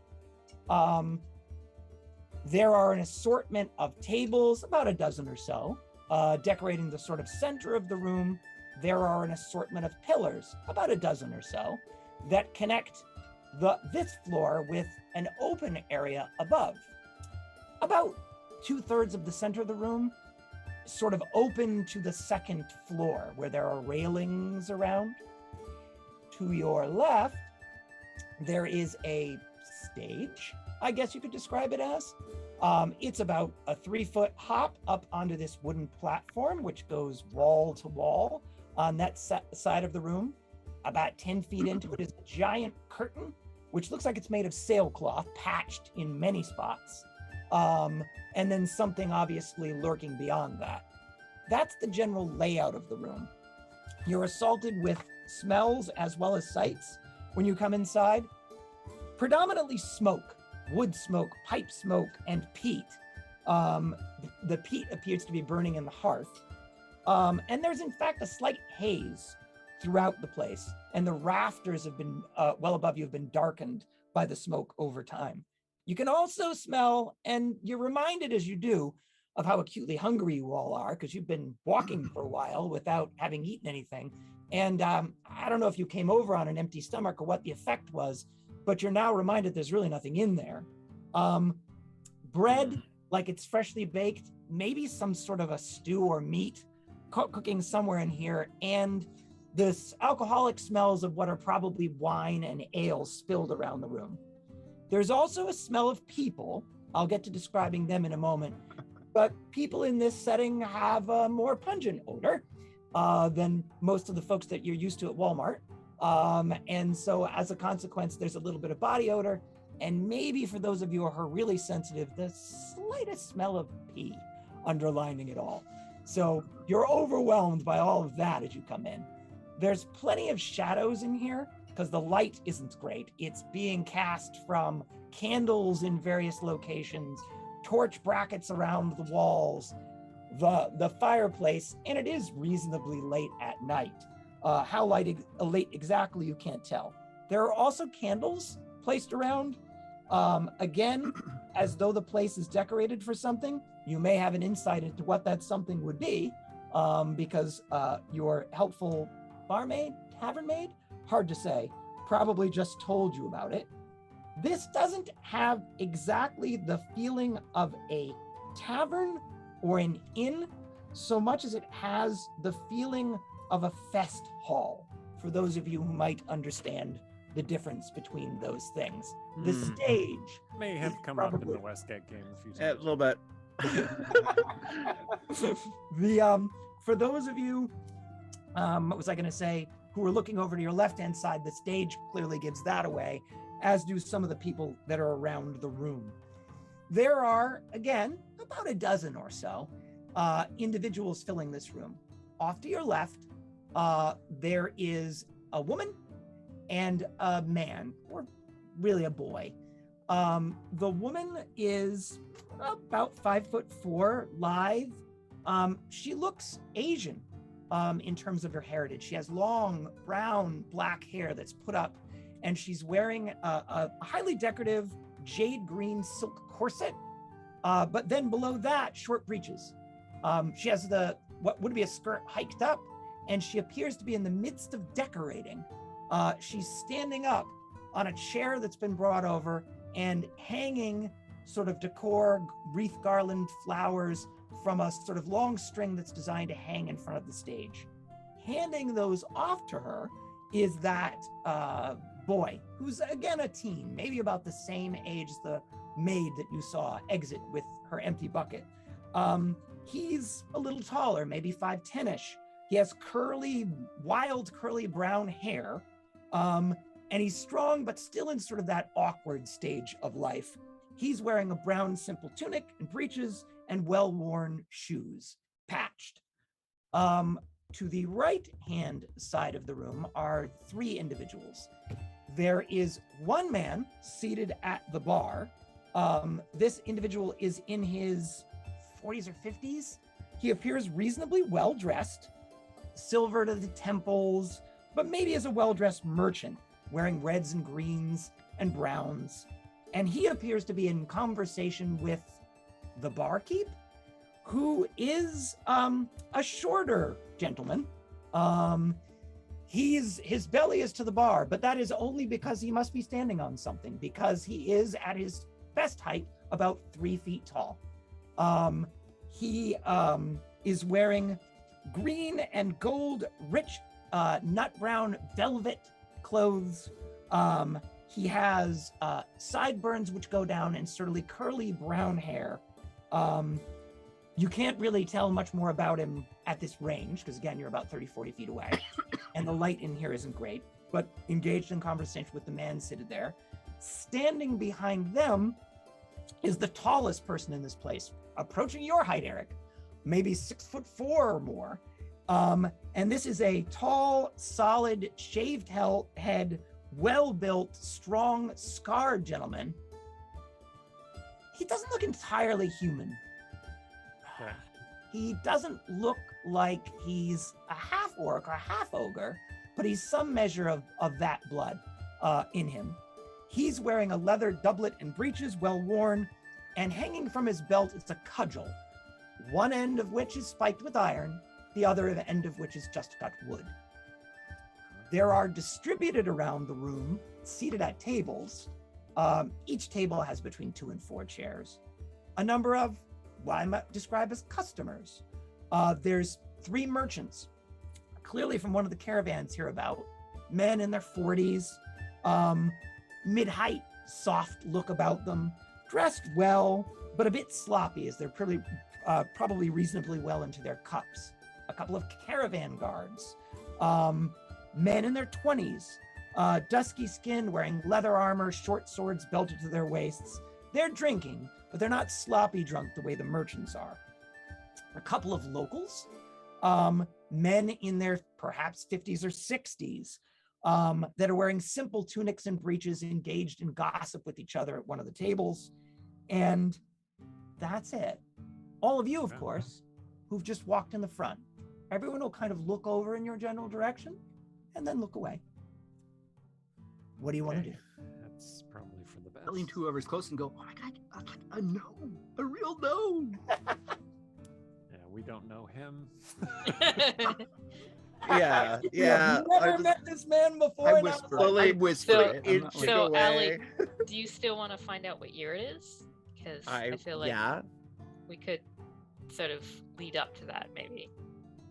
yeah, we could figure that out. Is it safe to say you're muttering amongst yourselves, standing there in the doorway? Okay. When he sees that you aren't just walking in, the shorter gentleman who's standing at the bar will bellow out in a surprisingly robust voice for a fellow of his size. Well met, deep night travelers. Welcome to the Giant's Folly. I'm your host, Gandalus. Please sit anywhere you like. Ellie, when she returns from the yard in a breath or two, will seat you as our guests. Well Sure. met. Thank you for your invitation and your gracious hospitality. We shall do exactly that. Don't have any money. Well, I have silver. I have these gold chocolate coins. I have 50 silver. I mean, look, we can never mind. We can worry about this later. So where in the room would you like to sit? With our backs in a corner or a wall where we can see everybody and no one can sneak up on us. So near the hearth then? First of all, are there any shadowy corners where someone is brooding and looking to give somebody a quest? There are no brooding figures that you can presently see located in any of the shadowed corners of the Okay, room. good. All right. I'm gonna go sit in the corner where it's most shadowy. So you want to be seated by the stage then? Yeah, more or less. Okay. So the four of you will pull up the necessary number of chairs to a table back across the back of the room in the shadowiest shadow corner of this place? Yeah. Okay, you will do exactly that. You'll notice that your hostess, Alu, will come in from the yard. Her bucket is now full. Mhm. She is headed over towards the bar.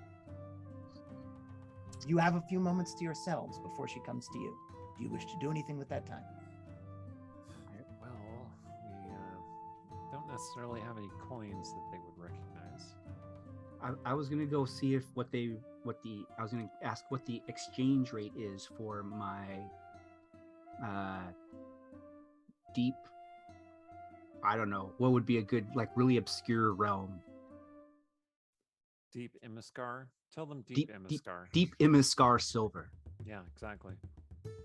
Where are you Right. going to engage I- in that conversation? I was gonna go up to the bar and ask the bartender. I'll say, No, Yes, you we- want to talk to the gnome. we know.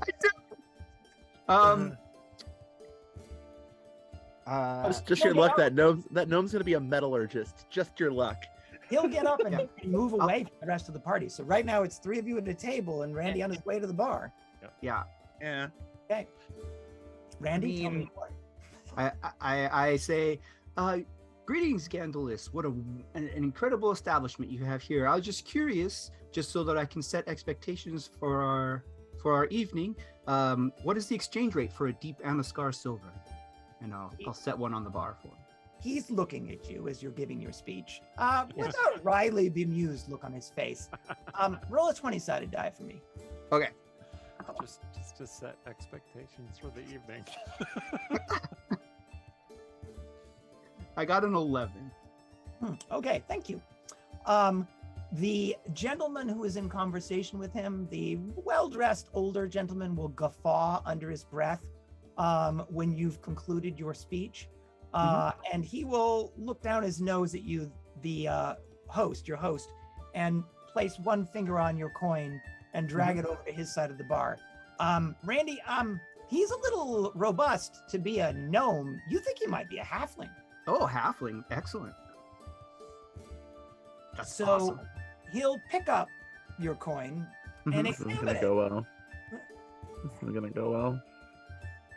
He'll take it and take a Mhm. bite out of it, so to speak, Mhm. noting how hard it is. Very hard. Interesting.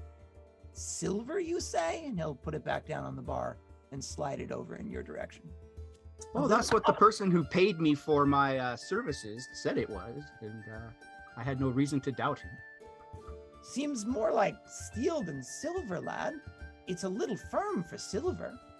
Oh, it may be mixed with other things, but I assure you there is silver in it. I would be willing to give you 3 thumbs for it. 3 thumbs? Nibs? Is that equivalent to what is that in, say, copper or copper 3? pieces? He'll hold up 3 copper pieces? Oh, I see. 3 copper pieces per Imiskar deep Imiskar. How many All of right. however many of these deep Imiskar coins you may possess. He's not Yes. pronouncing Imiskar correctly. Okay. Excellent. Well, thank you. That helps me establish the baseline for the evening, and I will go confer with my compatriots. You're welcome. Oh, and I assume if you have a stage, there's going to be some sort of musical entertainment for the evening? You'll say that to him? Yeah. I'll come back to you with the answer to that question in just a moment. Okay. Because while you've been having this conversation, Yes. Elu has come over to the table. So you're now, the 3 of you remaining at the table, faced with Elu, who will say, Good evening, sirs. What do you wish to eat or drink? Oh, we need to figure out payment first. She'll I look at smell you bread somewhat and- confused. I You, smelled bread and saw stew being made. Yes, that is correct. that would do nicely. Yeah, that will be perfect. Yeah, So- but don't order it before we know we can pay for it. Well, we'll find some way to work it off if we can't pay for it. I'm sure Randy is charming up the bartender. You can see that going on across the room. Yeah. She'll look slightly confused that there was a dispute between the members of your group about this subject, but as she's been given very firm directions from Eric to go bring back the food, she will go off to achieve that goal. Thank you. Randy, lass. meanwhile, is Yes. asking the question about, I'm sorry, refresh my recollection, Randy? Will there be musical entertainment this evening? Oh boy.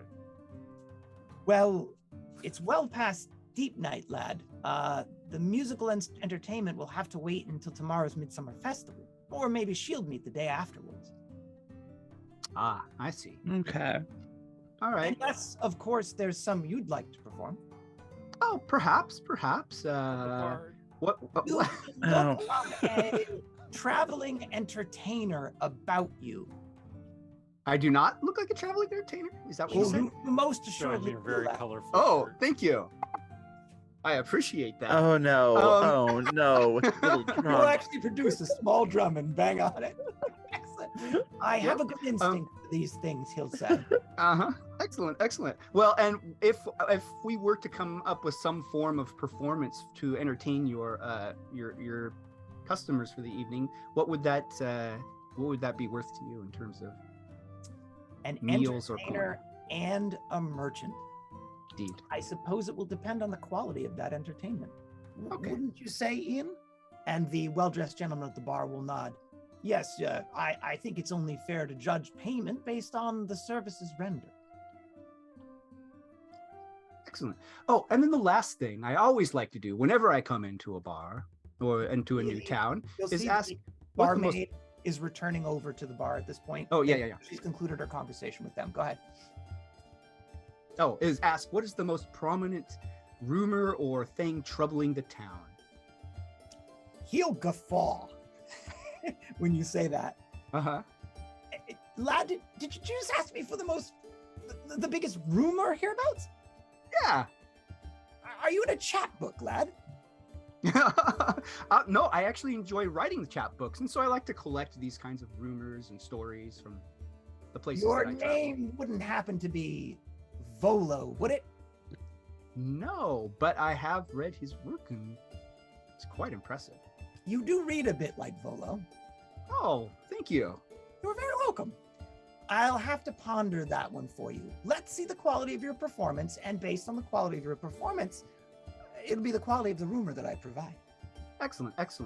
I'll go ahead and return to the table and share all of this information with them, including the fact that I have 150 coppers worth of coinage.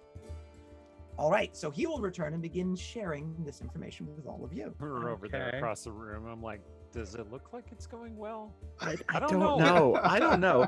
Look, worst comes to worst, I think we can maybe convince somebody that this thing is some kind of like art like relic or artifact or something that we don't quite understand, but we know that it's something, and maybe they can get more information. Like maybe they can study it and figure out how it works. Because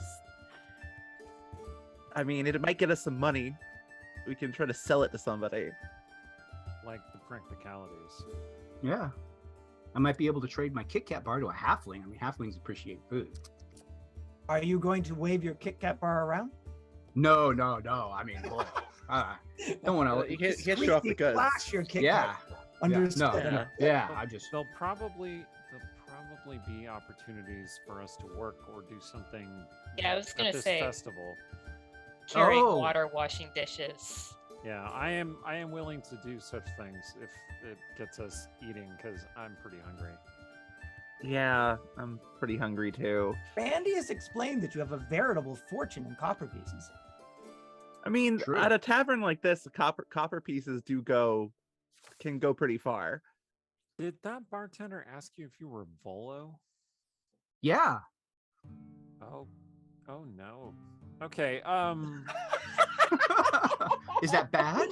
So does that answer our year? No, not really. It depends. Oh, I Volo forgot to thank- ask. Yeah, I tried to. Well, How do you sounds ask weird. someone I what the apologize. How do you ask someone what the year is without them looking at you like you're crazy?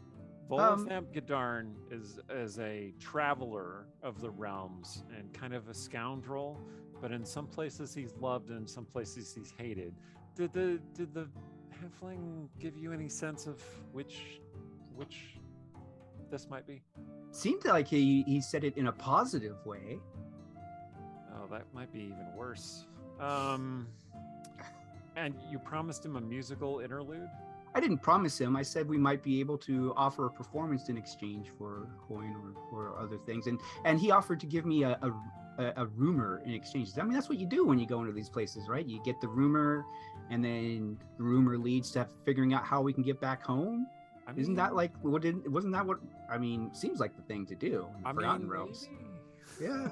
All right. Yeah. That could work.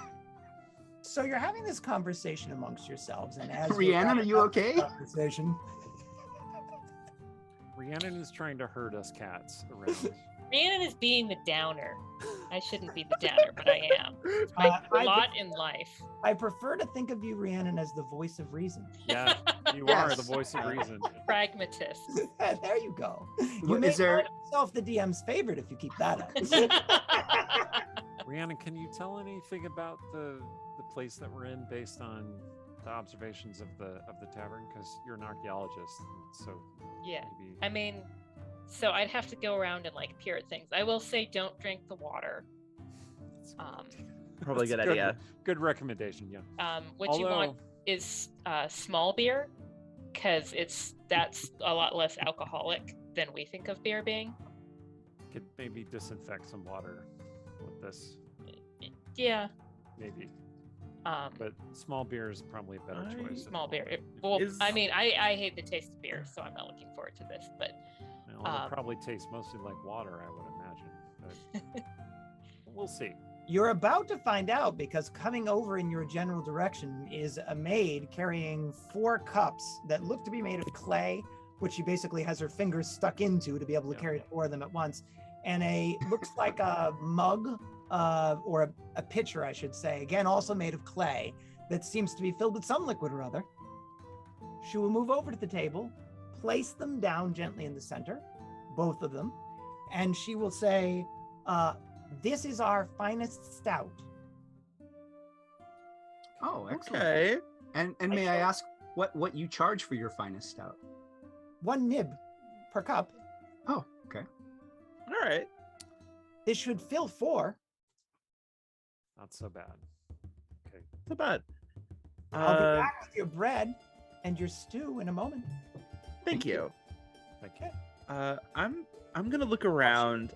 Is there anybody in the tavern that looks like they might even remotely be interested in, like, you know, curiosities, odd little? Those I merchants wanna look see if- very drunk. The The richest still looks person, very junk. the richest yeah. person in this place is its owner, probably. Followed by that gentleman at the bar, followed by those merchants over there, although they are drunk. So I'm not sure how they're going to feel about buying things at this particular hour. Yeah. But we'll see. You will notice Okay. when you look around the room, however, that the woman who's been decorating, standing up on the chair, moving her way across the stage, has been keeping a careful eye on all of you whenever the barmaid comes over to serve your table, almost as if she's watching out for her. Okay. So is anyone worried about the fingers in cups because I happen to have these disinfectant wipes that are in the bags? Yes! I meant to bring. Yeah, I meant to I bring. mean- I got a first aid kit, by the way, if we need it, but I did not. I'm bring- not super worried about it, but if you want to go for it, go for it. That definitely smells like beer. Whatever's going on there definitely smells like beer. It's got Okay. a sort of nutty aroma to it. I will experimentally taste beer. I mean, Rhiannon, that was the whole point of beer at the time, right? Was so that it would be safe to drink, or is there like, is it still a chance that it's gonna? What you should mean? be Her safe. having her hand in the cups is what you're asking about? I guess that kind of ruins the. I mean, I was just talking about small beer. Brewing it. What's the differentiation you're making? Oh, it's just Are that you that beer concerned is we're gonna get really drunk. no, just that that it's not gonna make us sick or anything. Like that. Oh. I don't think it will. I Okay. mean, it probably will. We're from another world. Sure. I mean, I mean, yeah, if you want to go that Elminster's Yeah. revenge is gonna hit all of us. I'm just gonna let you know. I'm just gonna watch what Rhiannon. Rhiannon does and do whatever Rhiannon All right, does. so Eric, of note is the fact that when you said the word Elminster, you'll Uh-oh. feel a sharp pain over your heart, almost like Ow. a burning sensation. Ow. Oh no. And if anyone repeated the word Elminster shortly thereafter, they will also feel that very same Ah. sensation located over their heart. Ow, it's almost like it What? just flared. You look down. There's something lightly glowing from there. Fortunately, you're Oh. indoors. So, and you're like, yeah, it looks just like what Randy was sporting out in that field. And it just flared to life for the barest of instants with an angry red light when you said the word Elminster. Great. I don't think it liked that. No. Does And Do- there it do- is again for you to look at. Oh. Ugh. Not a good do sign. do I have one? You do. You all do. Well, okay, I course we guess we don't feel left out now. That's good to know. So as you're pondering that and trying to decide whether or not you're going to drink the beer, the front doors of this place come open. They stick on these warm, humid summer nights, and so you've really got to give them a nice shove to get them open. You didn't have that problem because someone pulled them open for you. But you'll discover this when this person pushes the doors open to get them open. They have to sort of bump into them in order to get them to come open, which brings everyone's general attention over in the direction of that individual. I assume you're also interested? Oh yeah.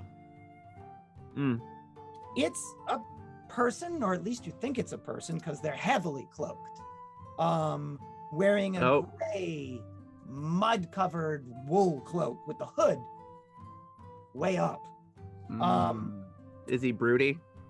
Um, not necessarily sure it's a he, because you could see some longish hair peeking out of the edge of the cloak. I mean, that could be an And- elf.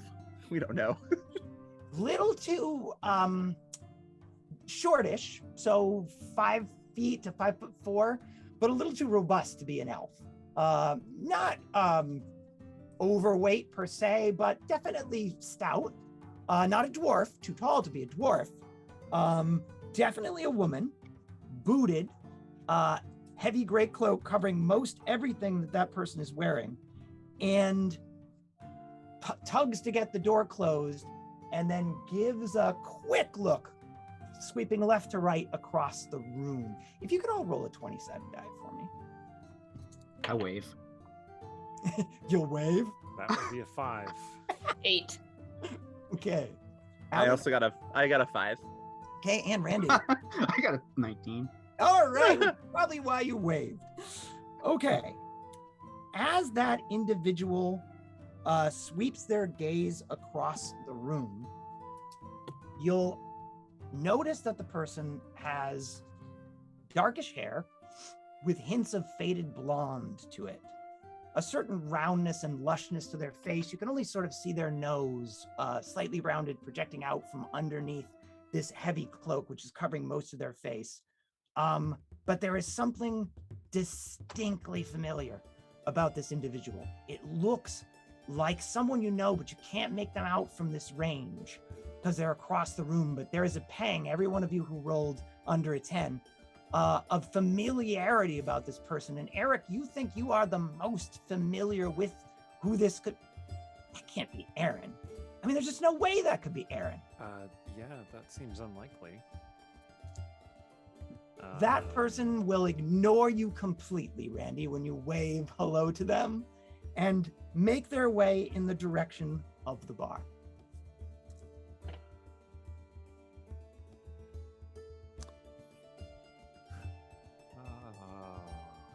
Well, I mean, Was that somebody we know?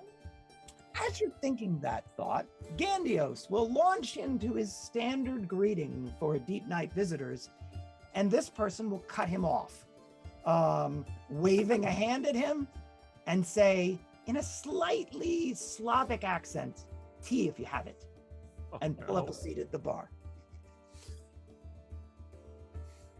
This isn't good. Already What is this? Why is it not good? That person looked a lot like Erin.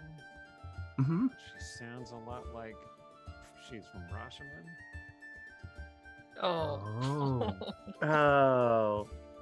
Oh. Let's see. I mean, one of us has to go talk to her, obviously. Maybe it should be Allie. She Obviously. knows you the least, right?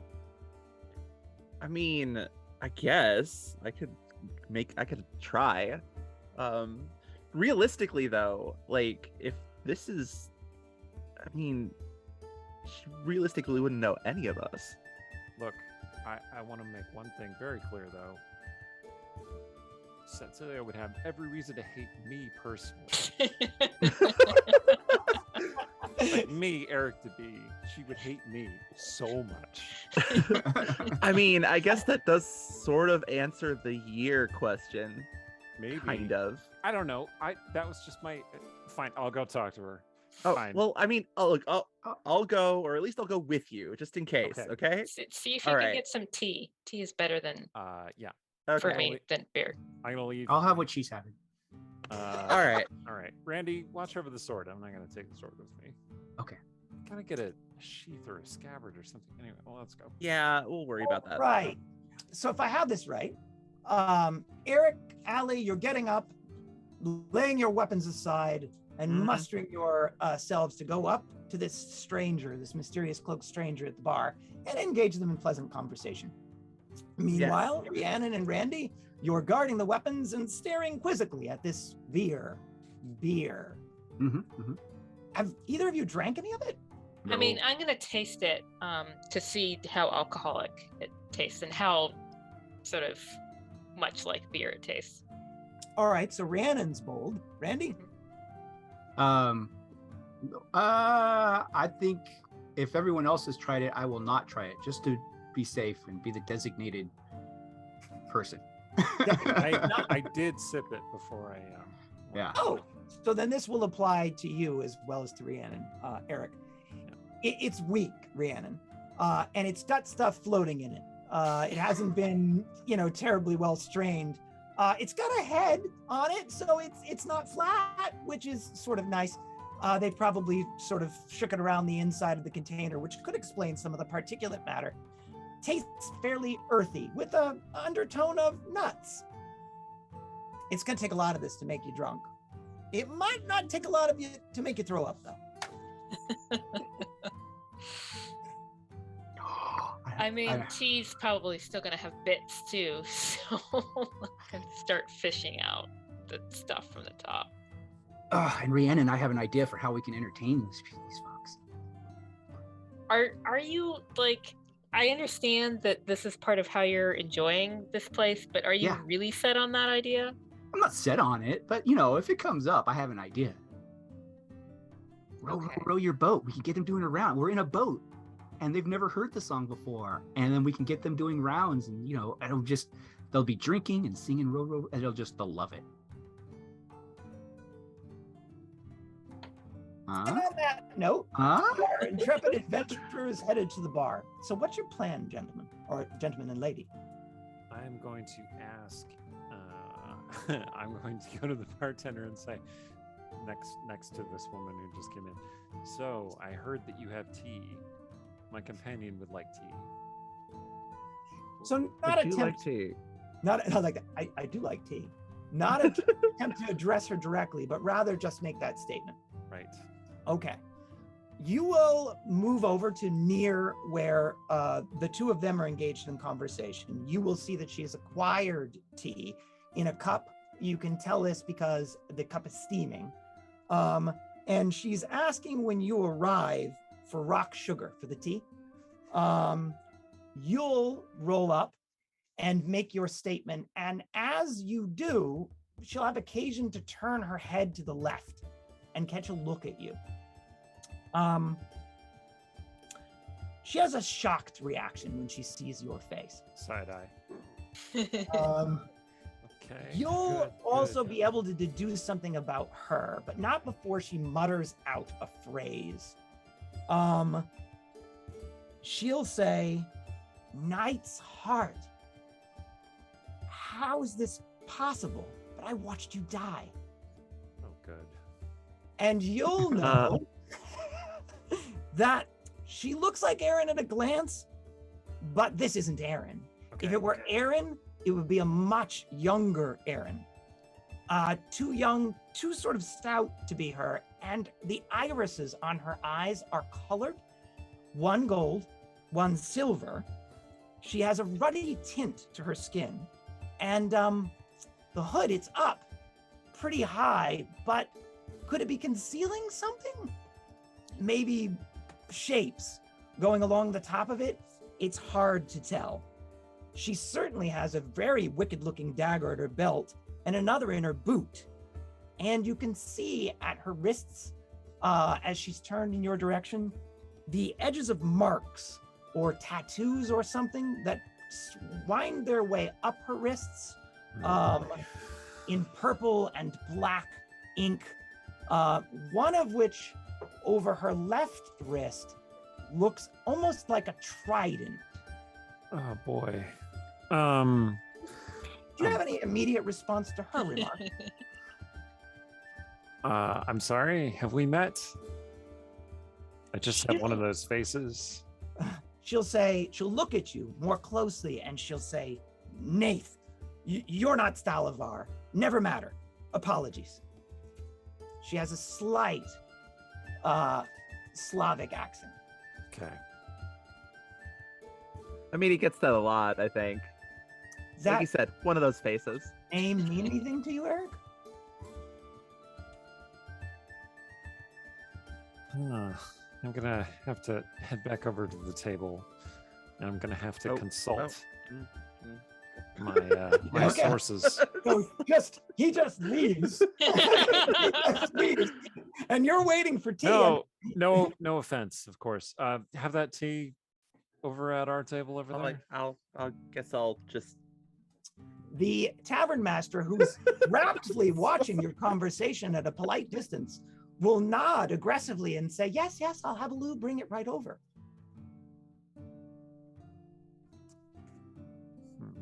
So you're back at the table now, Eric. Oh. Do you need me to spell Thalavar for you?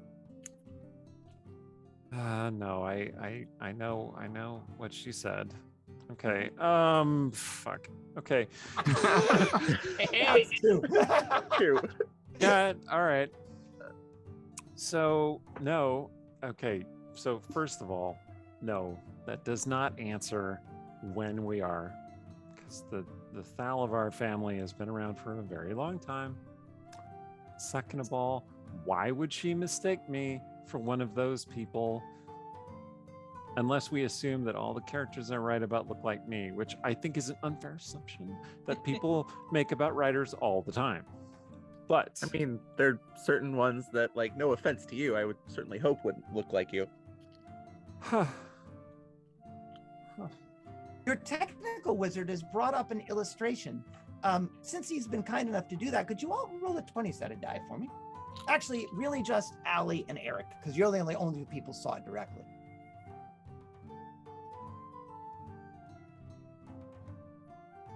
But maybe she said Thal Ivar.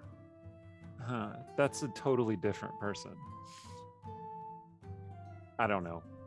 So what'd you get on those 20-sided dice rolls? I rolled a 19. I'm just thrown off here. I got a 6. All right, excellent. Remember when somebody said Ilminster a short while ago? There were two somebodies who said Ilminster a short while ago, Mhm. maybe three somebodies who said Ilminster. And they had that burning sensation over their heart, and there was a glowing thing going on in their chest, angry red light.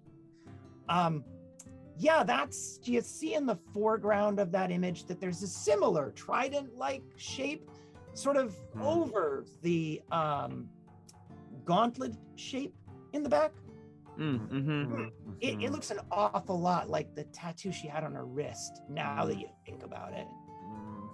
Mm. Great. Eric seems troubled. Is anyone concerned about that? Kind of, a little bit. More than a little. Look, So who was she? What's What's going on here? Okay, so good news is, Yeah. not Aaron. okay, good. Also not Cecilia. no, I got that. Which The would be well, really the body strange. shape was wrong. Yeah, but the clothes were way on point. Okay, so she mistook me for somebody, and I think she said Thalavar, which is a family that I've written about.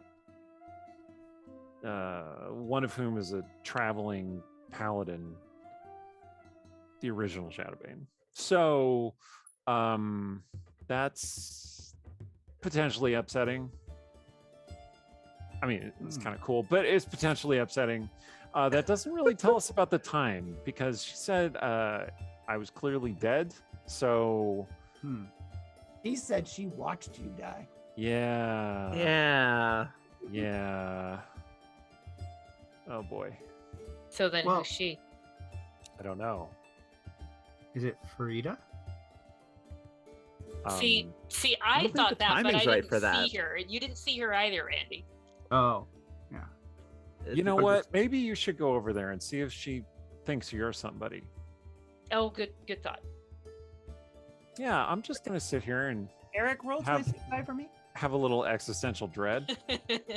I rolled a 16, so do with that what you will, buddy. All right, I would say that you probably know Farida and what Farida looks like well enough to know that while there were similarities between this person and Farida, that couldn't have been Farida Right. or Havilar?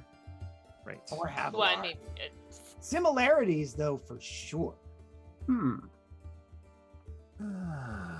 So You know what? someone else getting up? I'm just gonna get up and walk over there. 'cause yeah, I'm just- gonna go with yeah. Allie.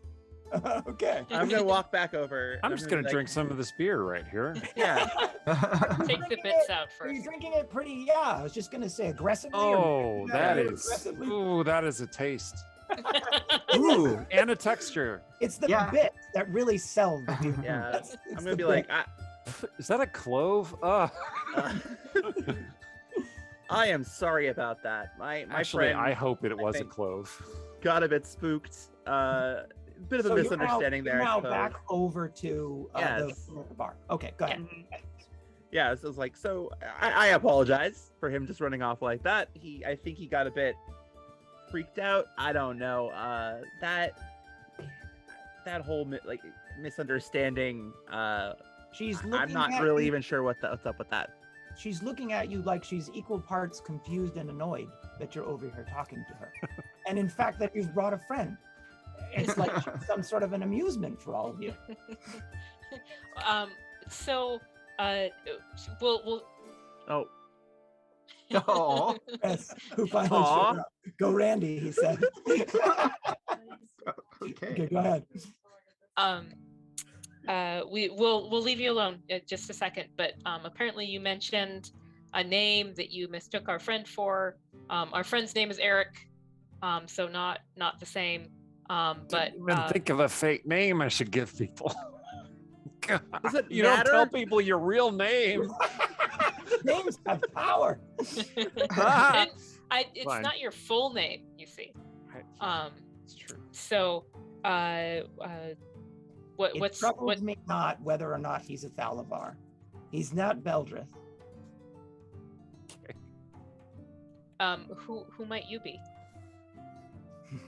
She'll snicker at you when you ask her that question. Chard, roll a 20-sided die. 2. She is lying. I believe her. She is selling this to me. 100% lying. I understand that you don't want to go just telling your name to random strangers, but I think that perhaps we have acquaintances in common. Roll a 20-sided die at that. This is How you well that two, works. Alex, Ugh. right over there. Not as well. That's a 12. All right, her eyes narrow dangerously when you say that the two of you have acquaintances in common. You may have stepped on something there.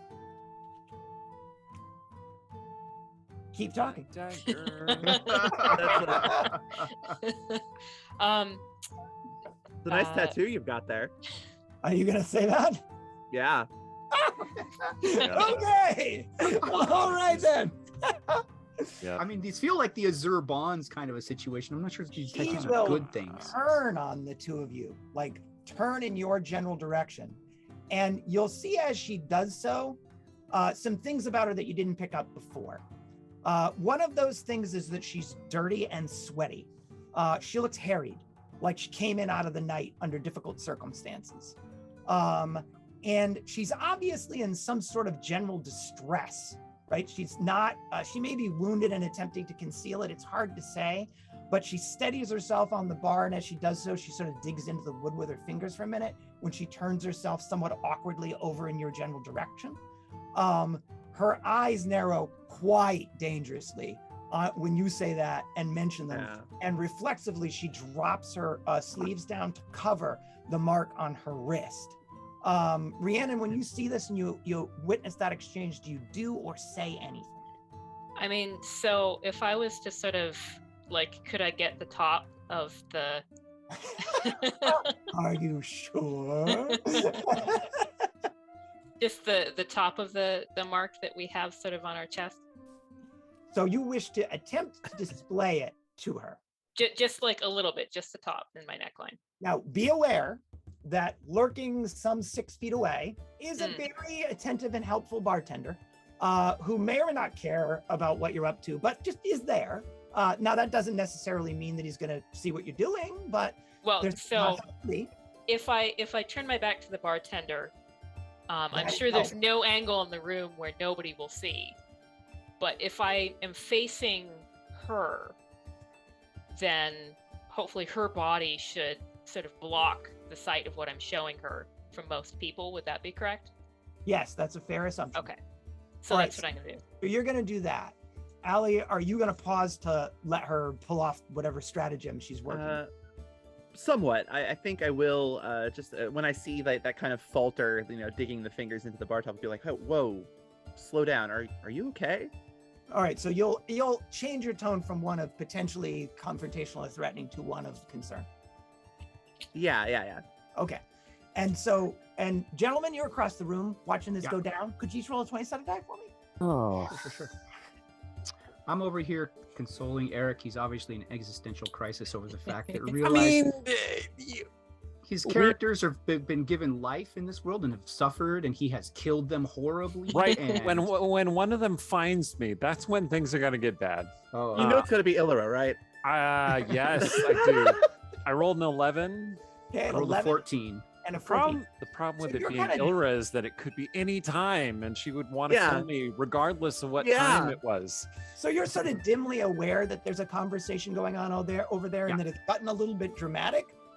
But you've lost in your own thoughts enough that you're not tracking exactly what's being said. So, all right, Rhiannon, you will make an effort to just sort of like subtly display. When you do that, is it your intention that the mark be visible? So the top, so that to get part of the trident based on the picture, like if you just do the top, you can get the Right. first. Now, here's the thing you'll notice about the mark when you do that. It isn't normally visible, but when you want it to be, it glows softly. So not only do you have a mark, you have a glowing red mark on your chest. Wonderful. Welcome to the mechanic for thiefy type stuff. That's percentile dice. If you could just throw some percentile dice for me. Get them out of the bag here. Percentile dice, and we have like a 10% chance of success. Hush. It depends. That is come in. 100. 00. Yeah. Wow. Okay. One moment, please. Oh wait, no, sorry. So that would be 1. Oh, a 1.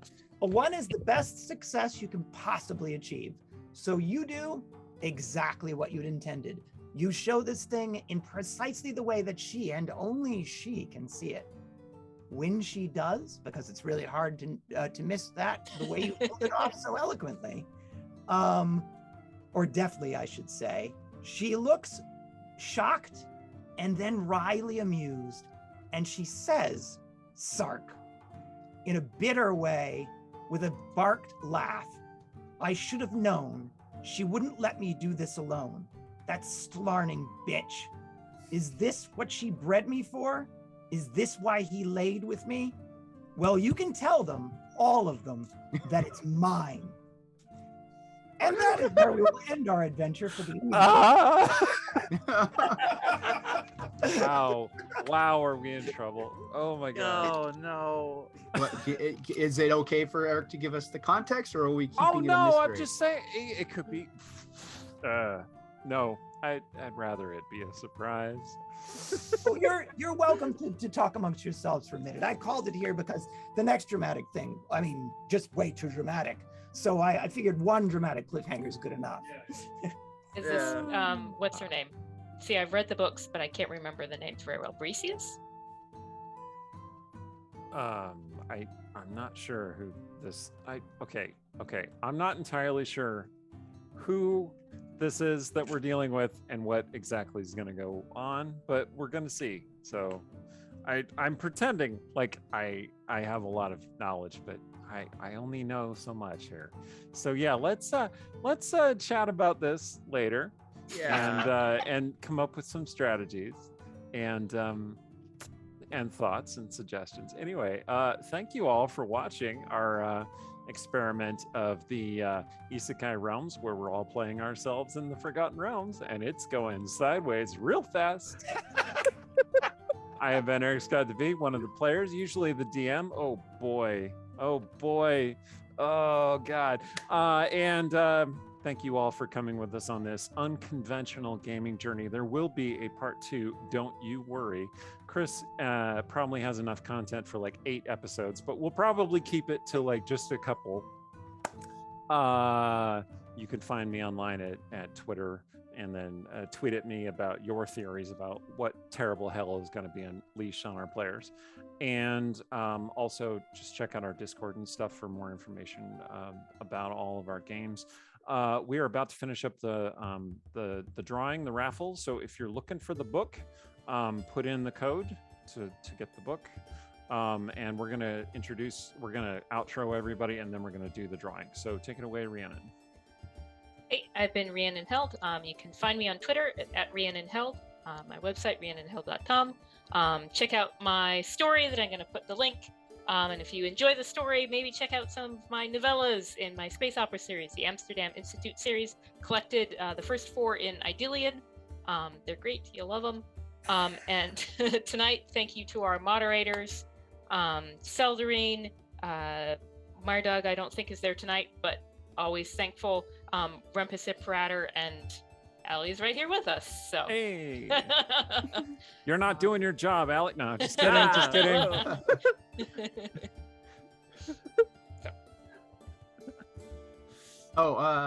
Randy, thank you all for watching.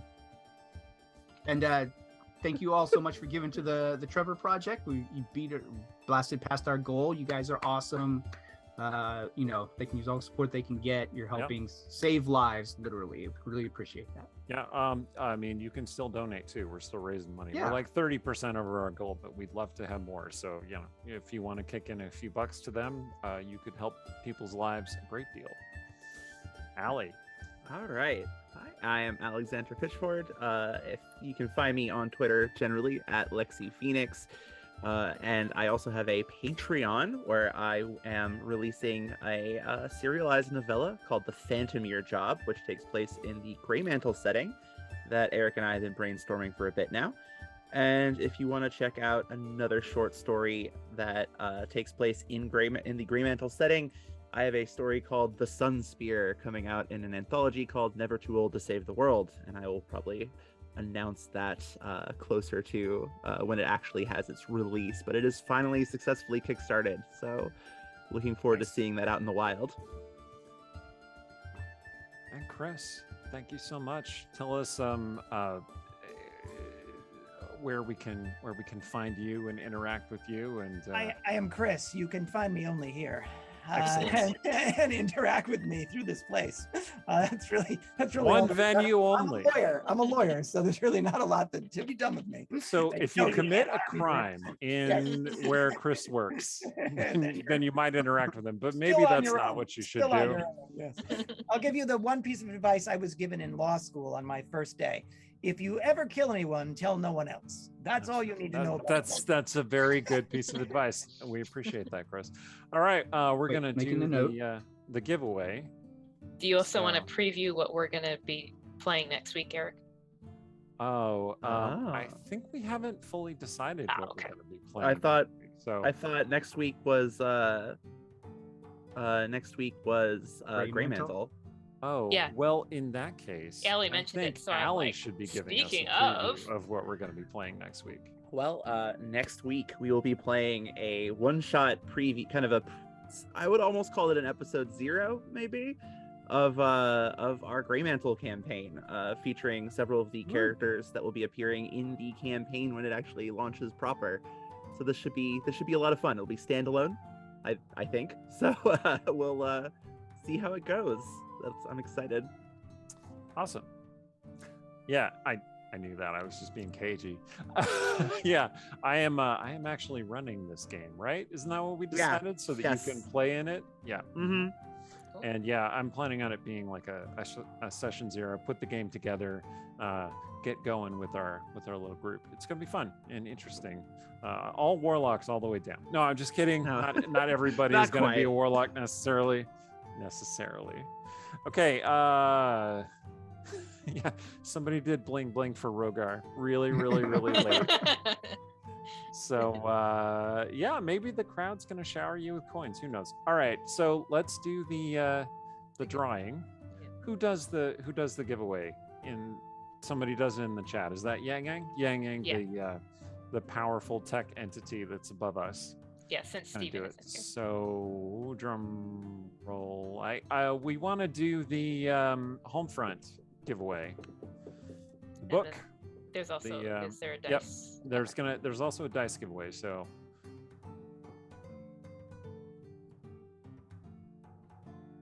All right, he closed the raffle. Well, Hey, ah. Adendure 2022. You have won a hard copy of James Scott Magnar's sci-fi adventure novel Homefront. Woo!